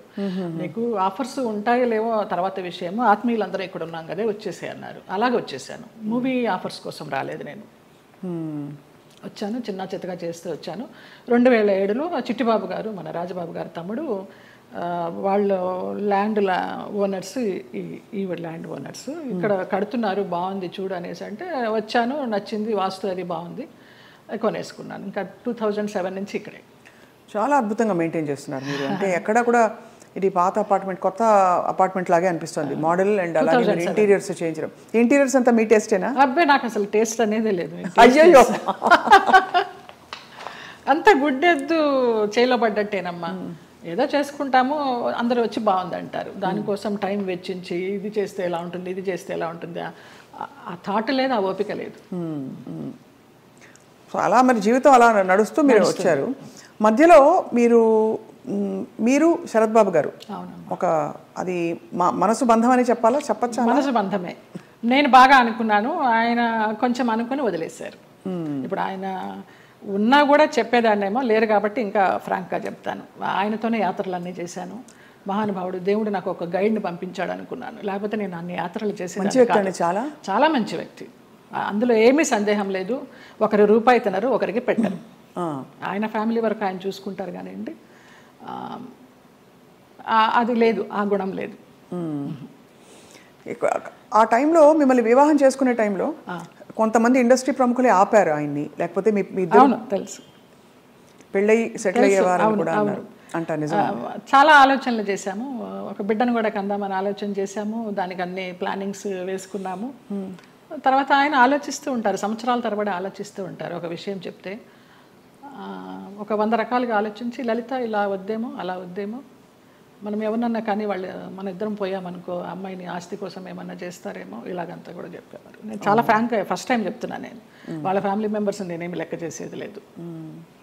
వాళ్ళ ఫ్యామిలీ మెంబర్స్లో ఒక తమ్ముడు నాతో చాలా క్లోజ్గా ఉంటాడు, ఒక తమ్ముడు ఫ్యామిలీ. ఇప్పుడు కూడా వారి అబ్బాయి మీతో టచ్లో ఉన్నారు ఉన్నాడు అని అంటారు. అంటే ఎలా పిల్లలాగానే ఎక్కడా మిమ్మల్ని ఒక శత్రువుగా చూడలేదు కుటుంబానికి? లేదు లేదు. కుటుంబానికంటే వారి కుటుంబానికి, వారి కుటుంబంలో ఎవరికి నేను పెద్ద తెలీదు, మా మధ్య ఏం జరిగిందని కూడా ఎవరికి తెలియదు. ఈ తమ్ముడు గారి ఫ్యామిలీకి తప్పించి వాళ్ళకు కూడా అంతంతే పైనే. నాకు ఆయనకి పరిచయం ఉందనే తప్పించి కొంచెం డీప్గా వెళ్ళామనేది తెలియదు. మీరు రమాప్రభ గారితో చాలా క్లోజ్ కదా ఒక టైంలో. రమాప్రభ గారు శరత్బాబు గారిని చాలా విమర్శించేవారు, చాలా ఇంటర్వ్యూలో బహిరంగంగా తిట్టారు. ఎందుకు మీ దృష్టిలో ఎందుకు ఇంత మంచి వ్యక్తి అని మీరు చెప్తున్నారు? మీ మనసుతో చూస్తే అవును కదా కరెక్ట్ అనిపిస్తుంది. ఎందుకంటే మీరు ఎవరిని అసలు మిమ్మల్ని హాని చేసిన వాళ్ళనే మీరు జడ్జి చేయని వ్యక్తి. అలాంటిది అసలు అంటే మనం ఒకవైపునే విని చెప్పలేము కదా, మరి జడ్జ్ చేయలేము కదా. మరి అప్పుడు వాళ్ళిద్దరు కలిసి ఉన్న పరిస్థితుల్లో ఏం జరిగిందో అది నేను కూడా చెప్పలేను. కానీ నా వరకు ఆయన చాలా మంచి వ్యక్తి, చాలా మంచి వ్యక్తి. ఏ విషయంలో మీకు నమ్మకం కలిగింది? ఫర్ ఎగ్జాంపుల్ అంటే మీరు చూసిన అనుభవాల్ని బట్టి మనని ఇతను హింసించడు, మన డబ్బులు తీసుకోడు, లేదు వేరే విధంగా వేధించడు, కంట్రోల్ చేయడు, ఇలా రకరకాల కేటగిరీల్లో మనం తిన్న దెబ్బల్ని బట్టి ఆ విషయంలో మనకు నమ్మకం కలుగుతుంది. ఏ విషయంలో మీకు ఒక భరోసా కలిగింది ఆయన మీద? నాకు తెలియదు. నా అంతటి నేనే మామూలుగా బావా బావా అని పిలిచేదాన్ని, వెళ్ళేదాన్ని. రమాప్రభ గారి కోసం అక్కకి ఏమన్నా చేయండి బావా అనేదాన్ని. అక్కకి చాలా చేశానమ్మా, ఇంకా నేను చేయాల్సింది ఏమీ లేదు అనేవారు. అలాగా నేను ఈ గుళ్ళు వెళ్తాను, ఆ గుళ్ళు వెళ్తాను, ఈ పురాణాలు చదువుతానంటే ఆయన దగ్గర కూర్చుంటే గంటలు గంటలు అలాగా టైం పాస్ అయిపోయేది. అప్పుడు నేను ఒక ఆడదాన్ని అనే అభ్యంతరం లేకపోతే మీ వెంట తీసుకెళ్ళడానికి, మీరు యాత్రలకు వెళ్ళినప్పుడు నాకు చెప్పండి బావా నేను వస్తాను అనేదాన్ని. అలాగా మా యాత్ర సాగిందనమాట. అట్లా ఇంకా ఆయన లలిత లలిత అని పిలవడము, క్లోజ్ అయినామని చెప్పాలి. దాదాపు మీకు అంటే గృహస్థాశ్రమం లేకపోయినా వానప్రస్థాశ్రమం లాంటిది తొందరగా ఫాస్ట్ ఫార్వర్డ్ మోడ్లో కర్మలు అయిపోతాయి చూడండి. ఇప్పుడు మనం అనుభవించడానికి వచ్చిన కర్మలు అయిపోవాలంటారు కదా, అలా మీకు ఏదో రాసి పెట్టినట్టు మీరు దాన్ని అటాచ్ అయ్యారు, మళ్ళీ డిటాచ్ అయిపోయారు. అవును. ఆయన ఒక విషయంలో బాధపడుతున్నప్పుడు చిట్టిబాబు గారు వాళ్ళే చెప్పారు, పోనీలో నీకు భగవంతుడు ఆయన్ని గైడ్ కింద పంపించాడు నువ్వు యాత్రలు చేయడానికి. ఆయన పోయినప్పుడు బాధపడితే మంచి వ్యక్తి వెళ్ళిపోయారు అనేసి అన్నారు. ఇంకా అప్పటితో ఆ ఆలోచన కూడా లేదు. ఇంకా వెళ్ళాను, హాస్పిటల్కి వెళ్ళేదాన్ని, చూసేదాన్ని, అసలు మన సృహలోనే లేరు. లాస్ట్ ఇయర్ February 14th నాడు, వ్యాలంటైన్స్ డే నాడు హాస్పిటలైజ్ అయిన మనిషి May 21st నాడు పోయినారు. చూడలేకపోయారు కదా? చూడలేకపోయిన వాళ్ళం. బావా బావా అని పిలిచేదాన్ని, అయ్యప్ప అని పిలిచేదాన్ని ఆయన్ని. ఆయన ఆధ్వర్యంలో ఇరుముడి కట్టుకొని నేను మండలం రోజులు అయ్యప్ప దీక్ష చేసి అయ్యప్పకే వెళ్ళాను. ఆయనతో వెళ్ళాలనుకున్నాను కానీ వెళ్ళలేకపోయినాను, నేను విడిగా వెళ్ళాను. అప్పుడు నేను ఇరుముడి కట్టుకునేటప్పుడు ఆయనే చెప్పారు నాకు మంత్రాలన్నీ. అట్లా అయ్యప్ప అని నా ఫోన్లో కూడా తత్వమసి అని ఫీడ్ అయి ఉంటుంది ఆయన పేరు. అయ్యప్ప తత్వమసి అంటే ఎంత మీరు మనసులో ఆయనకి చాలా చాలా ఆరాధించాను. ఆయనకి సేవ చేసుకుంటూ అలా ఉండిపోవాలనుకున్నాను. బట్ భగవంతుడి పడనిలా లేదు, రుణం లేదు. అది అంతేనా అండి బంధాలు? బంధాలు అంతేనా? మరి అంతే అనుకోవాలి. రుణం ఉన్నంత వరకు మనం కలిసి ఉంటాం, తర్వాత అంతే. కూడబెట్టిన పుట్టిన వాళ్ళు మన బిడ్డలే. అలాంటప్పుడు ఇంకా బయట నుంచి ఎక్కడో వచ్చిన వాళ్ళు ఆ రుణం ఉన్నంత వరకే ఉంటారు. అది రుణాన్ని బంధ రూపేణ పశుపత్ని సుతాలయ. సో మరి ఉన్నంతకాలం కష్టపడి ఉంటే దాన్ని ఎలా చూడాలి? రుణం ఉంది కాబట్టి నాకు కష్టాలు పెట్టాడు, కష్టాలు పడదాం అనుకోవాలా? లేకపోతే అంతే పడాలి. కష్టాలని భరించే శక్తిని ఇవ్వమని కోరుకుంటా నేను. నువ్వు కష్టాలను ఇచ్చావు, భరించే శక్తి నువ్వు, అదే కోరుకుంటా ఎప్పుడు. మరి ఎప్పుడు ఇది సరికాదు, సవ్యం కాదని ఇప్పుడు చాలామంది ఆడపిల్లలు, మీకు అయిన ఎక్స్పీరియన్స్, మీ పెళ్లిలో 6 నెలల్లో ఒక హింస, ఒక ఎక్స్‌ప్లాయిటేషన్ ఉంది, బయటకు వచ్చేయాలని ఆలోచించిన పరిస్థితుల్లో ఎప్పుడు బయటికి రావాలనే స్ఫురణ ఎలా కలుగుతుంది? బికాజ్ భరిస్తాం, సర్దుకుంటాయనే హోప్ ఉంటుంది. ఆ స్ఫురణ ఏం చెప్పిన మాట వినాలని మీ గైడెన్స్ అడుగుతున్నాం. మీరు డైరెక్ట్గా పడ్డ వ్యక్తి కాబట్టి మీకు అర్థమైంది కదా ప్రశ్న.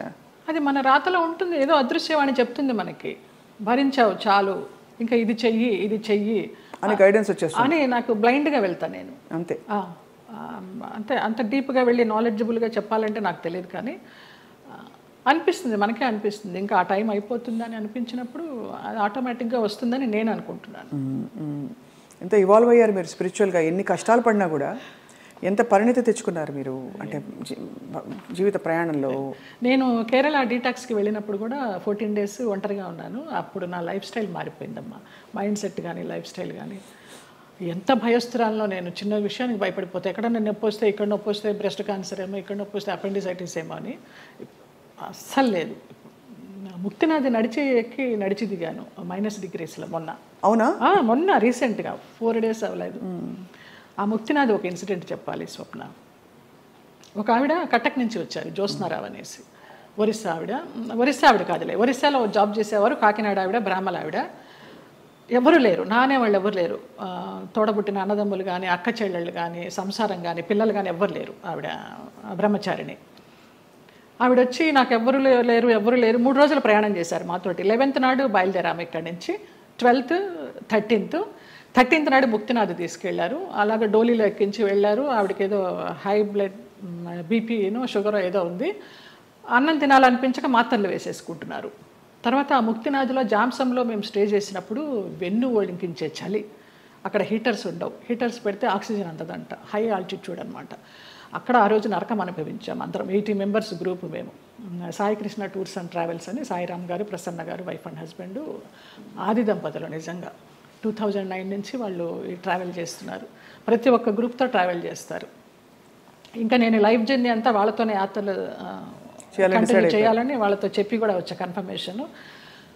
ఆవిడ ముక్తినాథ్ని దర్శించుకొని, సాయిరామ్ గారు మేము వెళ్ళే రోజు ముందర రోజు నైట్ హోటల్లో డిన్నర్కి గ్యాదర్ అయినప్పుడు చెప్తారు, అమ్మ ఇలా ఉంటుంది అక్కడ సిచ్యువేషను, స్నానాలు చేయకండి, 108 జలధారలు ఉంటాయి, స్నానాలు చేయకండి, -degrees ఉంటాయి, నెత్తి నీళ్లు చల్లుకుంటే చాలు, మనకి ముక్తినాథుడి దర్శనం కావాలి, మీరు ఆయన చూడడం కాదు ముఖ్యం, ఆయన మిమ్మల్ని చూడడం ముఖ్యమని చాలా చక్కగా వివరించి ఆవిడని అడిగారు, అమ్మ మీ పరిస్థితి ఇలా ఉంది, వస్తారా, రాలేకపోతే రూమ్లో ఉండండి, భోజనం ఏర్పాట్లన్నీ చేసి మీకు ఒక మనిషిని పెట్టి నేను వెళ్తాను. లేదు సాయిరామ్, నాకు ఆ ముక్తినాథుడిని చూడాలి, నా ఒకే ఒక కోరిక అన్నారమ్మ. వచ్చారు, ముక్తినాథుడిని చూశారు. మర్నాడు అందరం బయలుదేరి బస్సుల్లో పోక్రా రిటర్న్ రావాలి. కార్లోనే స్పాట్ డెడ్ అమ్మ ఆవిడ. ముక్తినాథుడు అన్నందుకు ముక్తి, మోక్షం. ఎంత అదృష్టవంతరాలు, ఎవరు లేరని 80 మందితో ప్రయాణం చేసి 3 రోజులు ముక్తినాథుని చూసి 4వ రోజు పోయింది. అసలు అద్భుతమైన సంఘటన అయితే నాకు, నేను మర్చిపోలేను ఈ యాత్రలో. ఆవిడ చనిపోయినప్పుడు ఎంత ప్రేతకళగా ఉందో, చితి మీద పెడితే అక్కడే ఎవరో కజిన్ నెంబర్ దొరికింది, ఫోన్లో అడిగితే మేము రాలేమండి, అంత దూరం మీరు చేసేయండి అని ఈయనకు అథారిటీ ఇచ్చేశారు సాయిరామ్ గారికి. అక్కడ ఆర్మీ సహాయంతో ఆయన మన హిందూ సాంప్రదాయంలో ఆమెకి దహన సంస్కారాలు చేస్తే, చితి మీద పెట్టినప్పుడు ఆవిడకి ఫోటో తీస్తే ఎంత చిద్విలాసంగా ఉందో తెలుసా అమ్మ ఆవిడ ముఖం. చనిపోయినప్పుడు ఈ 4 బయటకు వచ్చేసి కళ్ళు తేలేసి ఉన్న మనిషి హాయిగా అలా ఉంది. అసలు అది జన్మలో మర్చిపోలేను. అంతకుముందు రోజు అడిగారు, ఎవరికి ముక్తి కావాలంటే 2 చేతులు ఎత్తా నేను, ఏం మీకు లగేజ్ లేదా అని అడిగారు. నాకు ఏ లగేజ్ లేదన్నాను. అంటే వెనకాల బంధాలు లేవా అనేసి. మీరు అనుకుంటే కాదు దేవుడు అనుకోవాలి, ఆయన ఎవరికి ఇవ్వాలో వాడికే ఇస్తారు అనేసి. అలాగా ఆవిడ అదొక అద్భుతమైన సంఘటన. ఆనందించాం, ఆవిడ పోయినందుకు బాధపడలేదు. ఎంత అదృష్టవంతరాలు, ఎంత చక్కని అనాయాసన మరణం అంటారు కదా, అలా. కార్లన్నీ ఆగినా ఏంటనంటే పోయారు. అంటే భగవద్ దర్శనం అయిందా అని చాలా మందిని అడుగుతాం, ఇంతకంటే నిదర్శనాలు ఏముంటాయి? మోక్షం, ముక్తినాథుడు. మా వాళ్ళందరూ, మా మామ కొడుకులందరూ ఆ -degreesలో 108 జలధారాల్లో స్నానం చేశారు. ఒక్కొక్క జలధార నుంచి ఇంకొక జలధార వెళ్తుంటే వాళ్ళకి బ్రెయిన్ పనిచేయడల్లా ఫ్రీజ్ అయిపోతుంది, అలా చేశారు. నేను ఆ 108లో చల్లుకోవడానికి అరగంట పట్టింది, ఈ చెయ్యి పనిచేయాల 1 గంట, బ్లడ్ క్లాట్ అయిపోయి. అంత చలి, -degrees. అది అంత కష్టతరమైన ప్రయాణం. ఎంత చక్కగా వెళ్ళొచ్చాము వారి ఆధ్వర్యంలో. ఈ సందర్భంగా ఆ దంపతులకు పాదాభివందనాలు. ఆ ప్లేసెస్లో నిజంగానే ఒక మహిమ ఉంటుంది కదా జయలలిత గారు, ఎందుకంటే మీరు ఇంత జీవితం చూసి భగవత్ స్పర్శ ఎక్కడ ఎందుగలడు అందులేడని సందేహం వలదు అని అంటారు కదా, అలాగా భగవంతుడు అన్ని చోట్ల ఉన్నాడు, సర్వాంతర్యామి అంటూ కూడా మనం కొన్ని ప్లేసెస్కి ప్రత్యేకంగా వెళ్ళడానికి కారణం ఏంటంటే వాళ్ళు నడయాడిన ప్లేసులు అవి అని చెప్తారు. ఇప్పుడు నైమిసారణ్యం ఎంతమంది మునులు మహానుభావులు తపస్సు చేశారు. అక్కడికి వెళ్ళంగానే మనకు ఆ వైబ్స్, కొన్ని గుళ్ళకి వెళ్తే మామూలుగా దండం పెట్టుకుని వచ్చేస్తాం, కానీ అదే మనం తిరుమల వెళ్ళినప్పుడు ఆ వెంకటేశ్వర స్వామి చూస్తుంటే మనకు తెలియకుండానే ఆనంద బాష్పాలు కారిపోతాయి. ముక్తినాథుడి దగ్గర కూడా అలాగే కారిపోయినాయి నాకు. మన దేవుళ్ళ రూపాలు ఉండవు, ఏముండవు, వాళ్ళు నేపాల్ పద్ధతిలో తయారు చేస్తారు, అలా ఉన్నా కూడా వైబ్స్ ఉన్నాయమ్మా. అంతే, వాళ్ళు నడయాడిన ప్రదేశం. జనక్పూర్ వెళ్ళాము, సీతారాములు నడయాడిన ప్లేసు, వాళ్ళ కళ్యాణమైన ప్లేసు. చాలామంది మా గ్రూప్లో అక్కడికి వెళ్ళి దండలు మార్చుకున్నారు, మళ్ళీ సీతారాముల కళ్యాణం లాగా. అలాంటి వైబ్స్ ఉన్నాయి. అందుకే వెళ్ళాలి. ఇంట్లో కూర్చున్న భగవంతుడు దర్శనం ఇస్తాడు, అది వేరే విషయం. వాళ్ళు నడయాడిన ఆ పుణ్యభూమిలో నడిస్తే ఆ పాదధూళి మనకి కొంచెం పుణ్యం ఇస్తుందని. రెండోది మీరు అన్నట్టు ఆ ప్లేస్కి వెళ్ళిపోయాక మనం నేను ఫలానా, నేను స్వప్న, నేను జయలలిత, నేను సో అండ్ సో అన్నీ మర్చిపోయి, నేను జ్యోత్స్న మర్చిపోయి కేవలం ఒక అంకిత భావంతో ఒక డిజాల్వ్డ్ స్టేట్లో వెళ్తాం అంతే. అది కూడా ఒక సర్వస్వ శరణాగతి అయిపోయి నువ్వు తీసుకొచ్చావు, నువ్వే చూసుకో, శరణాగతి అంతే. అందులో కూడా చాలా అద్భుతాలు మన లోపల జరుగుతాయి. అద్భుతాలు అంటే మన అహంకారం కరగడం అన్నీ కదా, మనకి తెలియకుండానే అది ఆ ఉద్వేగం అది అంతా వచ్చేస్తుందమ్మా. నేను సంజయ్తో అదే అన్నాను. సంజయ్ కదా ఇంటర్వ్యూ ఏర్పాటు చేసింది, సంజయ్ కిషోర్. నాకు గుంటూరులో చిన్నప్పటి నుంచి వాడు నన్ను కొట్టేవాడు. వాడు కొడుతుంటే నేను పరిగెత్తేదాన్ని. వాళ్ళ ఇల్లు పెద్ద ఇల్లు గుంటూరులో, ఎంత పెద్ద ఇల్లు. కొడుతుంటే పరిగెత్తేవాడిని, తర్వాత వాడిని ఎత్తుకునేదాన్ని. వాడు ఈ రోజున ఇంత గొప్పవాడైనాడంటే చాలా సంతోషము. చాలా పద్ధతైన మనిషి. ఎంత పద్ధతైన మనిషి. వాళ్ళ ఇంట్లో వాళ్ళ అమ్మగారు నాకు పెద్దక్కలాగా, నా పాపాయి పాపాయి అంటే ఆవిడ. నా అభివృద్ధికి ఆవిడ సంతోషిస్తుంది. నా సొంత వాళ్ళు కూడా సంతోషిస్తారా సంతోషించరా, కానీ ఆవిడ అంత సంతోషిస్తుంది, అంత బ్లెస్ చేస్తుంది ఆవిడ. నువ్వు బాగుండాలి, నువ్వు బాగుంటే మేము బాగుంటాం అనేసి. లేదు, మీరు ఎప్పుడు మీరు బాగుంటారు, మీ చుట్టూ ఉండేవాళ్ళు అంటే మీకు భగవద్ రక్షణ ఉందని క్లియర్గా ప్రూవ్ అయిందమ్మా. నాకు చాలా ఈ యాత్ర తర్వాత నాకు భగవదానుగ్రహం మెండుగా ఉందని చాలా నమ్మకం వచ్చింది నిజంగా. ఇంకా అసలు ఏమూలో ఉన్న భయం కాస్త పటాపంచలైపోయింది, ఏం లేదు. మీ జీవితంలో కీలక పాత్ర పోషించిన వ్యక్తులు గుమ్మడి గారు ఒకరు. ఇది గతంలో లోగడ మీడియా వాళ్ళు చాలా సందర్భాల్లో అడిగారు, రకరకాలుగా లింకప్లు రాశారు మీకు వారికి. అసలు అంత లింకప్ చేయాల్సిన అవసరం ఎందుకు వచ్చింది? అంటే మీరు కేవలం వెళ్ళి ఇప్పుడు ఒక మనిషి ఇంకో మనిషి సేవ చేయొచ్చు, చూసుకోవచ్చు, స్త్రీ పురుషులు కావడంతో అలా రాశారు. ఏ స్త్రీ పురుషులు అయినా వయసు భేదం లేదమ్మా. నా తండ్రి వయసు ఆయనకి. మేము సినిమాలన్నీ మానేసుకొని పొద్దునైతే ఆయన ఫోన్ చేసి, నా గొంతు పొద్దున్నే కొంచెం మగవాడి వాయిస్ లాగా ఉంటుంది. పొద్దున్న లేవగానే ఫోన్ చేస్తే బాచి అనేవారు. బాచి అనుకోండి, బాచి లిఫ్ట్ చేశాడు. బాచి కాదండి నేనే జయమ్మని అంటే, జయమ్మ నీ గొంతు ఏంటి అలా ఉంది, మంచు మార్గ గొంతులాగా ఉంది. ఇంకొక ఎవరినో పోల్చేవారు అనమాట. ఏం చేస్తున్నావు ఇవాళ, ఏం తీసుకొస్తున్నావు వంట. అలాగా ఆయన్ని మేము అభిమానించి మహామహులు. వాళ్ళ సేవ చేసుకోవడానికి పూర్వజన్మ సుకృతం ఉండాలి నిజంగా.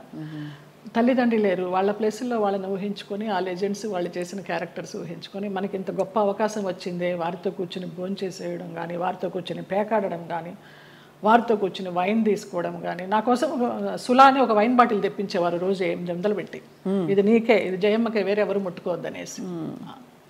అంత అభిమానంగా కొన్ని సంవత్సరాలు, ఒక 4-5 సంవత్సరాలు జర్నీ చేశాము. ఇప్పుడు అటు నుంచి వెళితే నాకు ఆ ఇల్లు చూస్తే మాత్రం ఏడుపు వస్తుంది. అవును, మీరు చెప్పారు. అంత మంచి. ఆయన కుటుంబ సభ్యులు ఎవరు లేరా ఆ టైం? ఉన్నారు, ఎందుకు లేరు.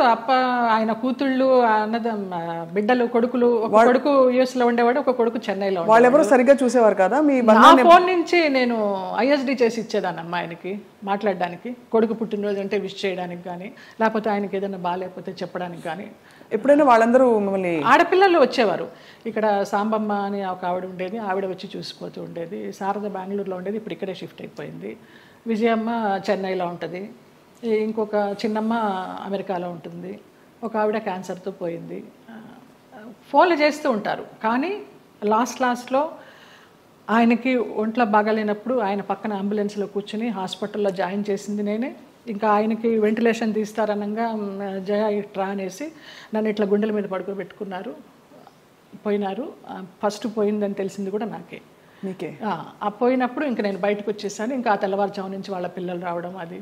అక్కినేని నాగేశ్వరరావు గారు అన్నారు, ఆయన పోయిన తర్వాత అక్కడ నుంచుని ఉంటే పిల్లలందరినీ పలకరిస్తూ నా భుజం తట్టి, నీకు చాలా లోటు గుమ్మడి గారు పోవడం అన్నారు. నమస్కారం. మహానుభావులు వాళ్ళంతా. No comments. అంతకంటే అంటే ప్రపంచం అలా ఉందండి ఇప్పుడు. ఒక మనిషికి మధ్య ఏదో ఒక ఎంత విచిత్రమైన అనుబంధం అండి. మీరు నిజంగా ఎవరికైనా వండి పెట్టాలంటే ఇంకో కొంచెం తక్కువ వయసు వాళ్ళు దొరకరా చెప్పండి. అది ఏదో ఒక ఆత్మీయత కలిగి కదా. అంతే. ఆ టైం, ఆ పీరియడ్ ఆయనతో మేము గడపాలి అంతే. ఆయన క్లబ్కి వెళ్ళడం కూడా మానేశారు మేము పరిచయం అయిన తర్వాత. ఇంకెందుకు నా క్లబ్, హాయిగా ఇక్కడే కూర్చుందామనేవారు అక్కడ. బాగా ఆయనతోటి చాలా ఆ టైము మళ్ళీ తిరిగి రాదు. కానీ అందరినీ పోగొట్టుకున్నారనే బాధ అండి. నేను అందరూ వెళ్ళిపోయారు కదా, శరత్ బాబు గారు వెళ్ళిపోయారు, గుమ్మడి గారు. ఆ బంధం ఎలాంటి బంధం అని అడిగి కాదు, తండ్రి కూతుర్ల బంధం అవ్వచ్చు, గురు శిష్యుల బంధం అవ్వచ్చు. మీ ఆత్మకి బాగా అంటే ఒక విధమైన సొలేస్ ఇచ్చే వ్యక్తులందరూ దూరం అయ్యారు కదండి. వాళ్ళు దూరం అవుతుంటే భగవంతుడి దగ్గర అవుతున్నాడు. వాళ్ళు దూరం కాకుండా ఉంటే భగవంతుని పెద్ద పట్టించుకునేదాన్ని కాదేమో. వీళ్ళందరూ ఉన్నారు కదా నాకు అనేసి, ఏం జరిగినా మన మంచికి. ఇప్పుడు ఎలా మీ దైనందిన జీవితం ఎలా ఉంటుంది? సీరియల్స్ మానేశాను, సినిమాలా రావు పెద్దగా నాకు తెలిసి. ఎందుకు మానేశారు సీరియల్స్? వద్దనుకున్నారా? వద్దనుకున్నాను. ప్రేమెంత మధురంలో ఒక బ్యాడ్ ఇన్సిడెంట్, గాయమైంది హృదయానికి. ఏమైంది? ఒక ఎవరో పేరు ఊరు లేని ఆర్టిస్టు ఒక అమ్మాయి ఎంటర్ అయింది ఒక 6 months బ్యాక్. నేను మానేసే ముందర 3 సంవత్సరాలు అంత చక్కగా బాండింగ్ తోటి నిజంగా తల్లి కొడుకుల్లాగానే నేను, శ్రీరామ్ కానీ అందులో చేసిన వాళ్ళందరూ కానీ అలాగే క్యారెక్టర్ పరంగా మేము యాక్ట్ చేయలేదు, అసలు జీవించాం మేము. గ్లిజరిన్ కూడా వేసుకునేవాళ్ళం కాదు ఏడుపు సీన్లు ఉంటే. ఆ అమ్మాయి వచ్చి కొంచెం యారగెన్స్ అంతా చూపించడము, మర్యాద లేకపోవడం సీనియర్స్కి. ఒక సీన్లో అయితే అయిందని అలాగే అడ్జస్ట్ అయిపోయి చేస్తున్నాను. మానేద్దామా అనుకుంటూ పోనీలే మంచి సీరియల్, మంచి పేరు వచ్చింది, శ్రీరామ్ మంచివాడు, అతన్ని చూసి చేయాలని అనుకున్నాను. ఒక టైంలో ఇంకా పీక్స్కి వెళ్ళిపోయింది ఆ అమ్మాయి బిహేవియర్. అమ్మాయి శ్రావణ శుక్రవారం నాడు పూజకి గాజులు లేకుండా కూర్చుంది మొండి చేతులతోటి. నేను ఒక పెద్ద సఫిస్టికేటెడ్ మదరు, అంత సాంప్రదాయాన్ని పాటించే మదరు, అత్తగారి పక్కనే కూర్చుని పూజ చేస్తూ ఉంటుంది. అప్పుడు నేను క్యారెక్టర్ పరంగా ఆలోచించి అత్తగారి స్థానంలో నేను ఇక్కడ ఉన్నాను కదమ్మా, నేను లేకపోతే నీ ఇష్టం వచ్చినట్టు చేసుకోవచ్చు, శ్రావణ శుక్రవారం పూజ ముత్తైదో గాజులు వేసుకుని చేయాలన్నానమ్మ. అటు నా చెయ్యి నా ఇష్టం నువ్వెప్పుడు చెప్పడానికి అంది, వేసుకొని అంది. అంతలాగా ఎందుకు ఏమో తెలియదు, అది ఆరగెన్సీ అంతే. ఆ పిల్లకి సీనియారిటీ విలువ తెలియదు, క్యారెక్టర్ విలువ తెలియదు. ఎవరండి యాక్టర్? ఆఫ్ కోర్స్ చూసే, నేను సీరియల్స్ చూడండి కాబట్టి ఇలా అడుగుతున్నాను. అమ్మాయి పేరు కూడా మర్చిపోయినాను, అసలు మైండ్లోనే లేదు అది. చేస్తూ తర్వాత అమ్మాయి September 3 జరిగింది ఇది, లాస్ట్ ఇయర్. అక్కడి నుంచి శ్రీరామ్ బయటే ఉన్నాడు. నాన్న ఇలాగ జరిగింది, నాకు చేయబుద్ధి కావడలేదన్నాను. నీ ఇష్టం అమ్మ, నీకు ఇష్టం లేకపోతే మానే అన్నాడు. కారు ఇచ్చాడు, ఎక్కాను, వచ్చేసాను, అంతే. అక్కడ బహుశా మీ ప్రయాణం అయిపోయిందేమో అంతే. అలా ఇలా ఈ సంఘటన ద్వారా అలా కొంచెము అయిష్టంగానే చేస్తున్నాము, ఇష్టం లేకుండా. ఆ క్యారెక్టర్కి కూడా ఇంపార్టెన్స్ తగ్గడము, ఆ ఫీల్ కూడా రావడల్లా చేస్తుంటే. డైరెక్టర్ గారితో అనేదాన్ని, ఇంతకు ముందర ఫీల్తో చేసేవాళ్ళం అండి, ఇప్పుడు రావడం లేదనేసి. డైరెక్టర్ మారిపోయాడు, వెంకట్ అని, అతను చాలా ఇష్టము, చాలా మంచి టెక్నీషియన్. సరే, ఆ యూనిట్ నుంచి బయటకు వచ్చారు, వేరే యూనిట్ ఎవరైనా ఆఫర్ చేస్తే ఎందుకు చేయకూడదు? వద్దనిపించిందమ్మా, ఇంకా అసలు నాకు సీరియల్స్ వద్దు. అంటే నేను ఆ గంగిరెద్దులాగా అలంకరించుకోవడము, రోజుకి అన్ని డ్రెస్ చేంజ్లు, పొద్దు నుంచి నైట్ వరకు టైం లేకుండా. 12 hours అండి కాల్ షీట్. పంపించరమ్మా. నేను తొందరగా వెళ్ళిపోతానంటే, అమ్మ సీనియర్వి నువ్వే వెళ్ళిపోతానంటే మిగతా వాళ్ళందరూ కూడా వెళ్ళిపోతారా? అందులో సీరియల్స్ లో బాగా పిండేస్తారు కదా. నరకం. ఎన్ని సీరియల్స్ చేశానో అన్ని సీరియల్స్ అన్నం పెట్టినాయి, కాదని లేదు. కానీ వద్దనిపించింది, ఇంకెవరికి పెట్టాలి, నేను వద్దు. మంచి సినిమాలు ఏమన్నా వస్తే చిన్న చితక సినిమాలు చేసుకుందాము, లేదా కృష్ణారామాని యాత్రలు చేద్దాము, ఉన్నది పెట్టుకొని ఉన్నంత వరకు. తర్వాత భగవంతుడు చూసుకుంటాడు, అంతే. అక్క వీళ్ళందరూ టచ్లో ఉంటారా? ఎప్పుడు టచ్లో ఉంటారు. అబ్దికానికి, నాన్న అబ్దికానికి చెన్నై వెళుతూ ఉంటాము. 2 అన్నయ్యలు అక్కడే ఉన్నారు, అందరం కలివిడిగానే ఉంటాం. 3 అప్పచెల్లెళ్ళు, 2 అన్నదమ్ములు. సరే, మీకు మీ ప్రయాణం ఇలా రాసుందని మీరు సరిపెట్టుకున్నారు, అది మీ గొప్పతనం. అంతే. నా గొప్పతనం కాదు, నాకు దేవుడిచ్చిన వరం అది. నా గొప్పతనం ఏం లేదు. మరి ఇప్పుడు మీకు జీవితం గడవడానికి, యాత్రలు చేయడానికి, మనం శేష జీవితం గడపడానికి కంఫర్టబుల్గా ఫైనాన్షియల్గా? శేష జీవితం వరకు ఉందని నేను చెప్పలేను, ఇప్పటికీ ఉంది. ఈ ప్రేమెంత మధురం చేసిన దాని తాలూకా అది కొంచెం ఉంది. అది కూడా వెనక ముందు చూడకుండా ఖర్చు పెట్టుకుంటున్నాను యాత్రలకి, దానికి. శేష జీవితానికి ఎలా ఉంటుందో నాకు తెలియదు, ఆయన నిర్ణయిస్తాడు.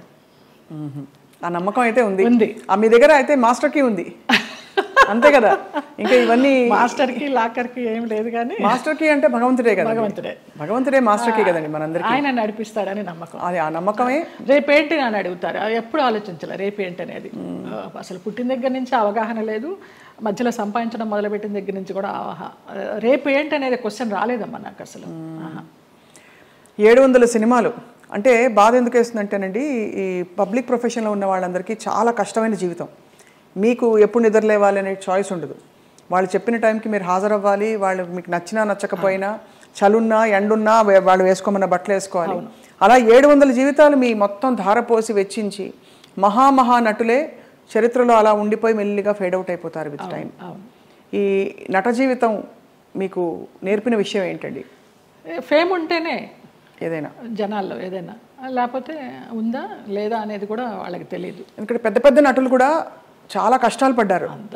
మీకు ఉన్న సంపద మీరు అన్నట్టుగా ఆధ్యాత్మికంగా మీరు మలుచుకుని ఒక గౌరవంతో ఆత్మాభిమానంతో కొనసాగిస్తున్నారు జయలలిత గారు. చాలా మనసుకి ముచ్చటగా ఎంత ఇన్స్పైరింగ్గా ఉందో చెప్పలేని మాటలు. మీకు చిన్న కోరిక ఉంది మాకు. చెప్పండి. మీరు ఒక చిన్న డాన్స్ చేస్తా. నేను మామూలుగా సెమీ క్లాసికల్ ఏమైనా మూవీ సాంగ్ స్వప్నకు కూడా తేలిగ్గా ఉంటుంది. నువ్వు క్లాసికల్ సింగర్ కాదని లేదు, ఏమైనా పాడతారు అనుకొని మనసే అందాల బృందావనం అనుకున్నాను. మా సంజయ్ తిట్టాడు, ఎంత పెద్ద క్లాసికల్ డాన్సర్ నువ్వు సినిమా సాంగ్ చేస్తావా అనేసి. అందుకని ఏ సాంగ్ చేయాలి? భామనే సత్యభామనే ఏమైనా ఒక 4-5 లైన్లు అనగలరా? ఆ 2 లైన్లే మళ్ళీ మళ్ళీ తిప్పి అనమంటే అంట. కొంచెం నేను కూడా కలుపుతాలే. మీరు కలపండి. నిలబడే మీరు కూచిపూడి భరతనాట్యమా? 2 అమ్మ. కూచిపూడి చింతా రాధాకృష్ణమూర్తి గారు, భరతనాట్యం జోసుల సీతారామ శాస్త్రి గారు విజయవాడ నుంచి వచ్చేవారు. కాకుండా తంజావూరు నుంచి గిరిజా నటరాజ్ అని ఒక వైఫ్ అండ్ హస్బెండ్ వచ్చి చెప్పేవారు భరతనాట్యం. ఆంధ్రనాట్యం నటరాజ్ రామకృష్ణ గారు. మళ్ళీ మధ్యలో వెకేషన్స్కి చెన్నై వెళ్ళి చినసత్యం గారి దగ్గర. ఎప్పుడు అనిపించలేదు ఒక డాన్స్ స్కూల్ స్టార్ట్ చేద్దామని? లేదు, వేంప వేషాలు వేసేసరికి అంటే డిగ్రీ అవుతూ ఇంకా డాన్స్ కంటిన్యూ చేద్దాం అనుకునే టైంలో నాన్న ఫీల్డ్కి తీసుకొచ్చేసారు. ఇంకా ఈ వేంప వేషాలు వేసినప్పుడు నన్ను అలాగే చూస్తారేమో, పేరెంట్స్ పిల్లల్ని పంపించడానికి భయపడతారేమో, ఇప్పుడు సినిమా సాంగ్స్ నేర్పుతుందా లేకపోతే క్లాసికల్ సాంగ్స్ నేర్పుతుందా అని ఏదన్నా అని నాకు నేనే డౌట్ పెట్టుకొని దాన్ని సమాధానం ధిత్త కిడగ తిరుగుతాం, ధిత్త కిడగ తిరుగుతాం, తా కిడగ తిరుగుతాం, కిడగ తిరుగుతాం, తద్దిత్త కిడగ తిరుగుతాం, దిత్త కిడగ తిరుగుతాం, తా కిడగ తిరుగుతాం, కిడగ తిరుగుతాం, తద్దిత్త కిడగ తిరుగుతాం, దిత్త కిడగ తిరుగుతాం, తా కిడగ తిరుగుతాం, కిడగ తిరుగుతాం, కిడగ తిరుగుతాం. భామని సత్యభామని సత్యభామని సత్యభామని సత్యారి ముద్దుల వయ్యారి ముద్దుల సత్యభామని సత్యభామని వయ్యారి ముద్దుల వయ్యారి ముద్దుల సత్యభామని సత్యభామని. అద్భుతం. ఎక్కడ ఎంత ఎంత గ్రేస్ఫుల్గా ఉంది అసలు. సంజయ్ గారు ఇప్పుడు శోభన్ గారు అందరూ చేస్తున్నారు కదండి డాన్స్ పర్ఫార్మెన్సెస్, బ్యాలేస్. అంటే మీకు అఫ్కోర్స్ మీరు ఒక ఆధ్యాత్మిక లోకంలోకి వెళ్ళిపోయారు. ప్రాపంచికంగా లౌకికంగా మీకు కోరికలు లేవు, కానీ అలా చేస్తే ఎంత బాగుండు అని అనిపించే అంత అందంగా ఉంది మీ డాన్స్. శోభనాయుడు గారితో బ్యాలెన్స్ చేశానమ్మా. వెంకటేశ్వర కళ్యాణం, కృష్ణ పారిజాతం, ఆవిడన్నీ మేల్ క్యారెక్టర్స్ ఇచ్చేవారు. నేను అదంతా తీసేసిన తర్వాత జయలలిత నువ్వా వెంకటేశ్వర స్వామి వేసింది, కృష్ణుడికి వేసింది అనేసరికి నిరాశ వచ్చేసింది. అది అర్థమైంది. కానీ అన్ని అన్ని ఆ పార్శ్వాలని మీరు చూశారు జీవితంలో. కంప్లీట్ లైఫ్ కష్టం చూసి ఉగాది పచ్చడిలాగా అన్నీ చూడకపోతే మనకి ఏం చూసాను జీవితం అని అనిపిస్తుంది కదా. అలా మీరు కష్టాలు చూశారు, అన్నీ చూసేసాం. సంతోషం చూసారా ఏదైనా టైంలో? సంతోషం అంటే ఈ యాత్రేనమ్మా. ఈ యాత్రలే. అతి దుఃఖకరమైన సంఘటన, బాధాకరమైన సంఘటన, అతి సంతోషకరమైన సంఘటన అంటారు, కానీ అవి 2 లేవు నాకు. వయా మీడియాగానే వెళ్తూ వచ్చింది. ఈ ముక్తినాథ యాత్ర మాత్రం నాకు చాలా పీక్స్ అనమాట. ఇంకా సో ఫైనలీ మీకు మిగిలిన కోరిక, అంటే మిగిలిన కోరికను ఎందుకంటున్నారంటే మన జీవితానికి ఒక సంపూర్ణత్వం రావాలంటే ఏం కోరుకుంటున్నారు? ఇంకా మానస సరోవర్ వెళ్ళాలమ్మా. మానస సరోవర్. కానీ మా సాయిరామ్ గారు అది వేయనమ్మా చాలా కష్టం అంటున్నారు. ఎవరు తీసుకెళ్తారో తెలీదు. వెళ్ళాల్సి ఉంటే డెఫినెట్గా ఖచ్చితంగా అదే జరిగిపోతుంది. చాలా కోరిక. వెళ్తే తిరిగి వస్తామా లేదా అనేది తర్వాత విషయం. అక్కడ దాకా వెళ్ళాలి, ఆ భూమి మీద అడుగు పెట్టాలని మాత్రం కోరిక. అదొకటి తీరని కోరిక. చాలా అద్భుతంగా ఉంది మీతో మాట్లాడడం. చాలా విషయాలు నేర్చుకున్నది ఏంటి అంటే సెల్ఫ్ యాక్సెప్టెన్స్ కంటే గొప్ప వరం లేదండి. ఓకే, అది మీకు వచ్చేసింది కాబట్టి మీరు ధన్యులు. ఒకలాగా ఈ కృష్ణుడి విగ్రహం నాకు నా ఫ్రెండ్ శ్రీనివాస్ అని ఆయన మ్యాంగ్లూర్ నుంచి తీసుకొచ్చి ఇప్పించారు. చాలా చాలా కళకళలాడుతూ మీలాగా. చాలా బరువు కూడా అది. అవునా? అక్కడ రమణాశ్రమంతో మీ అనుబంధం? అరుణాచలం వెళ్తూ ఉంటాము. ఒక శివరాత్రికి గిరి ప్రదక్షిణ చేశాను. ఆయన బుక్స్ చదువుతూ ఉంటాను. అట్లా కూర్చుని ఆయనతో మాట్లాడుకుంటూ ఉంటాను. ఆ ఫోటోగ్రాఫ్ వెనకాల ఇది నా పుట్టినరోజుకి మా డైరెక్టర్స్ అనిల్, రాము అని ఉన్నారు. రాము ఏమో అది ఇచ్చాడు లాస్ట్ ఇయర్ పుట్టినరోజుకి. అనిల్ ఇది ఇచ్చాడు. రుద్రంకోట అని ఒక మూవీ చేశాం కదా, ఆ పిల్లలు. రుద్రమకోట మొన్న లేటెస్ట్ మీది. అవును, అవును, చాలా పెద్ద ఒక పవర్ఫుల్ క్యారెక్టర్ కానీ సినిమా పవర్ఫుల్గా వెళ్ళలేదు, ఆడలేదు. ఓటీటీకి కూడా ఇంకా లేట్ అవుతూ ఉంది. మీరు చాలా వ్యక్తిగత విషయాలు కూడా ఇవాళ మాతో పంచుకుని చాలామందిని ఇన్స్పైర్ చేశారు జయలలిత గారు. థ్యాంక్స్ అమ్మా. మీకు ధన్యవాదాలు. అయ్యో, మీకు కూడా. Always you will be in our hearts. God bless you. Thank you అండి. నమస్కారం. రైట్.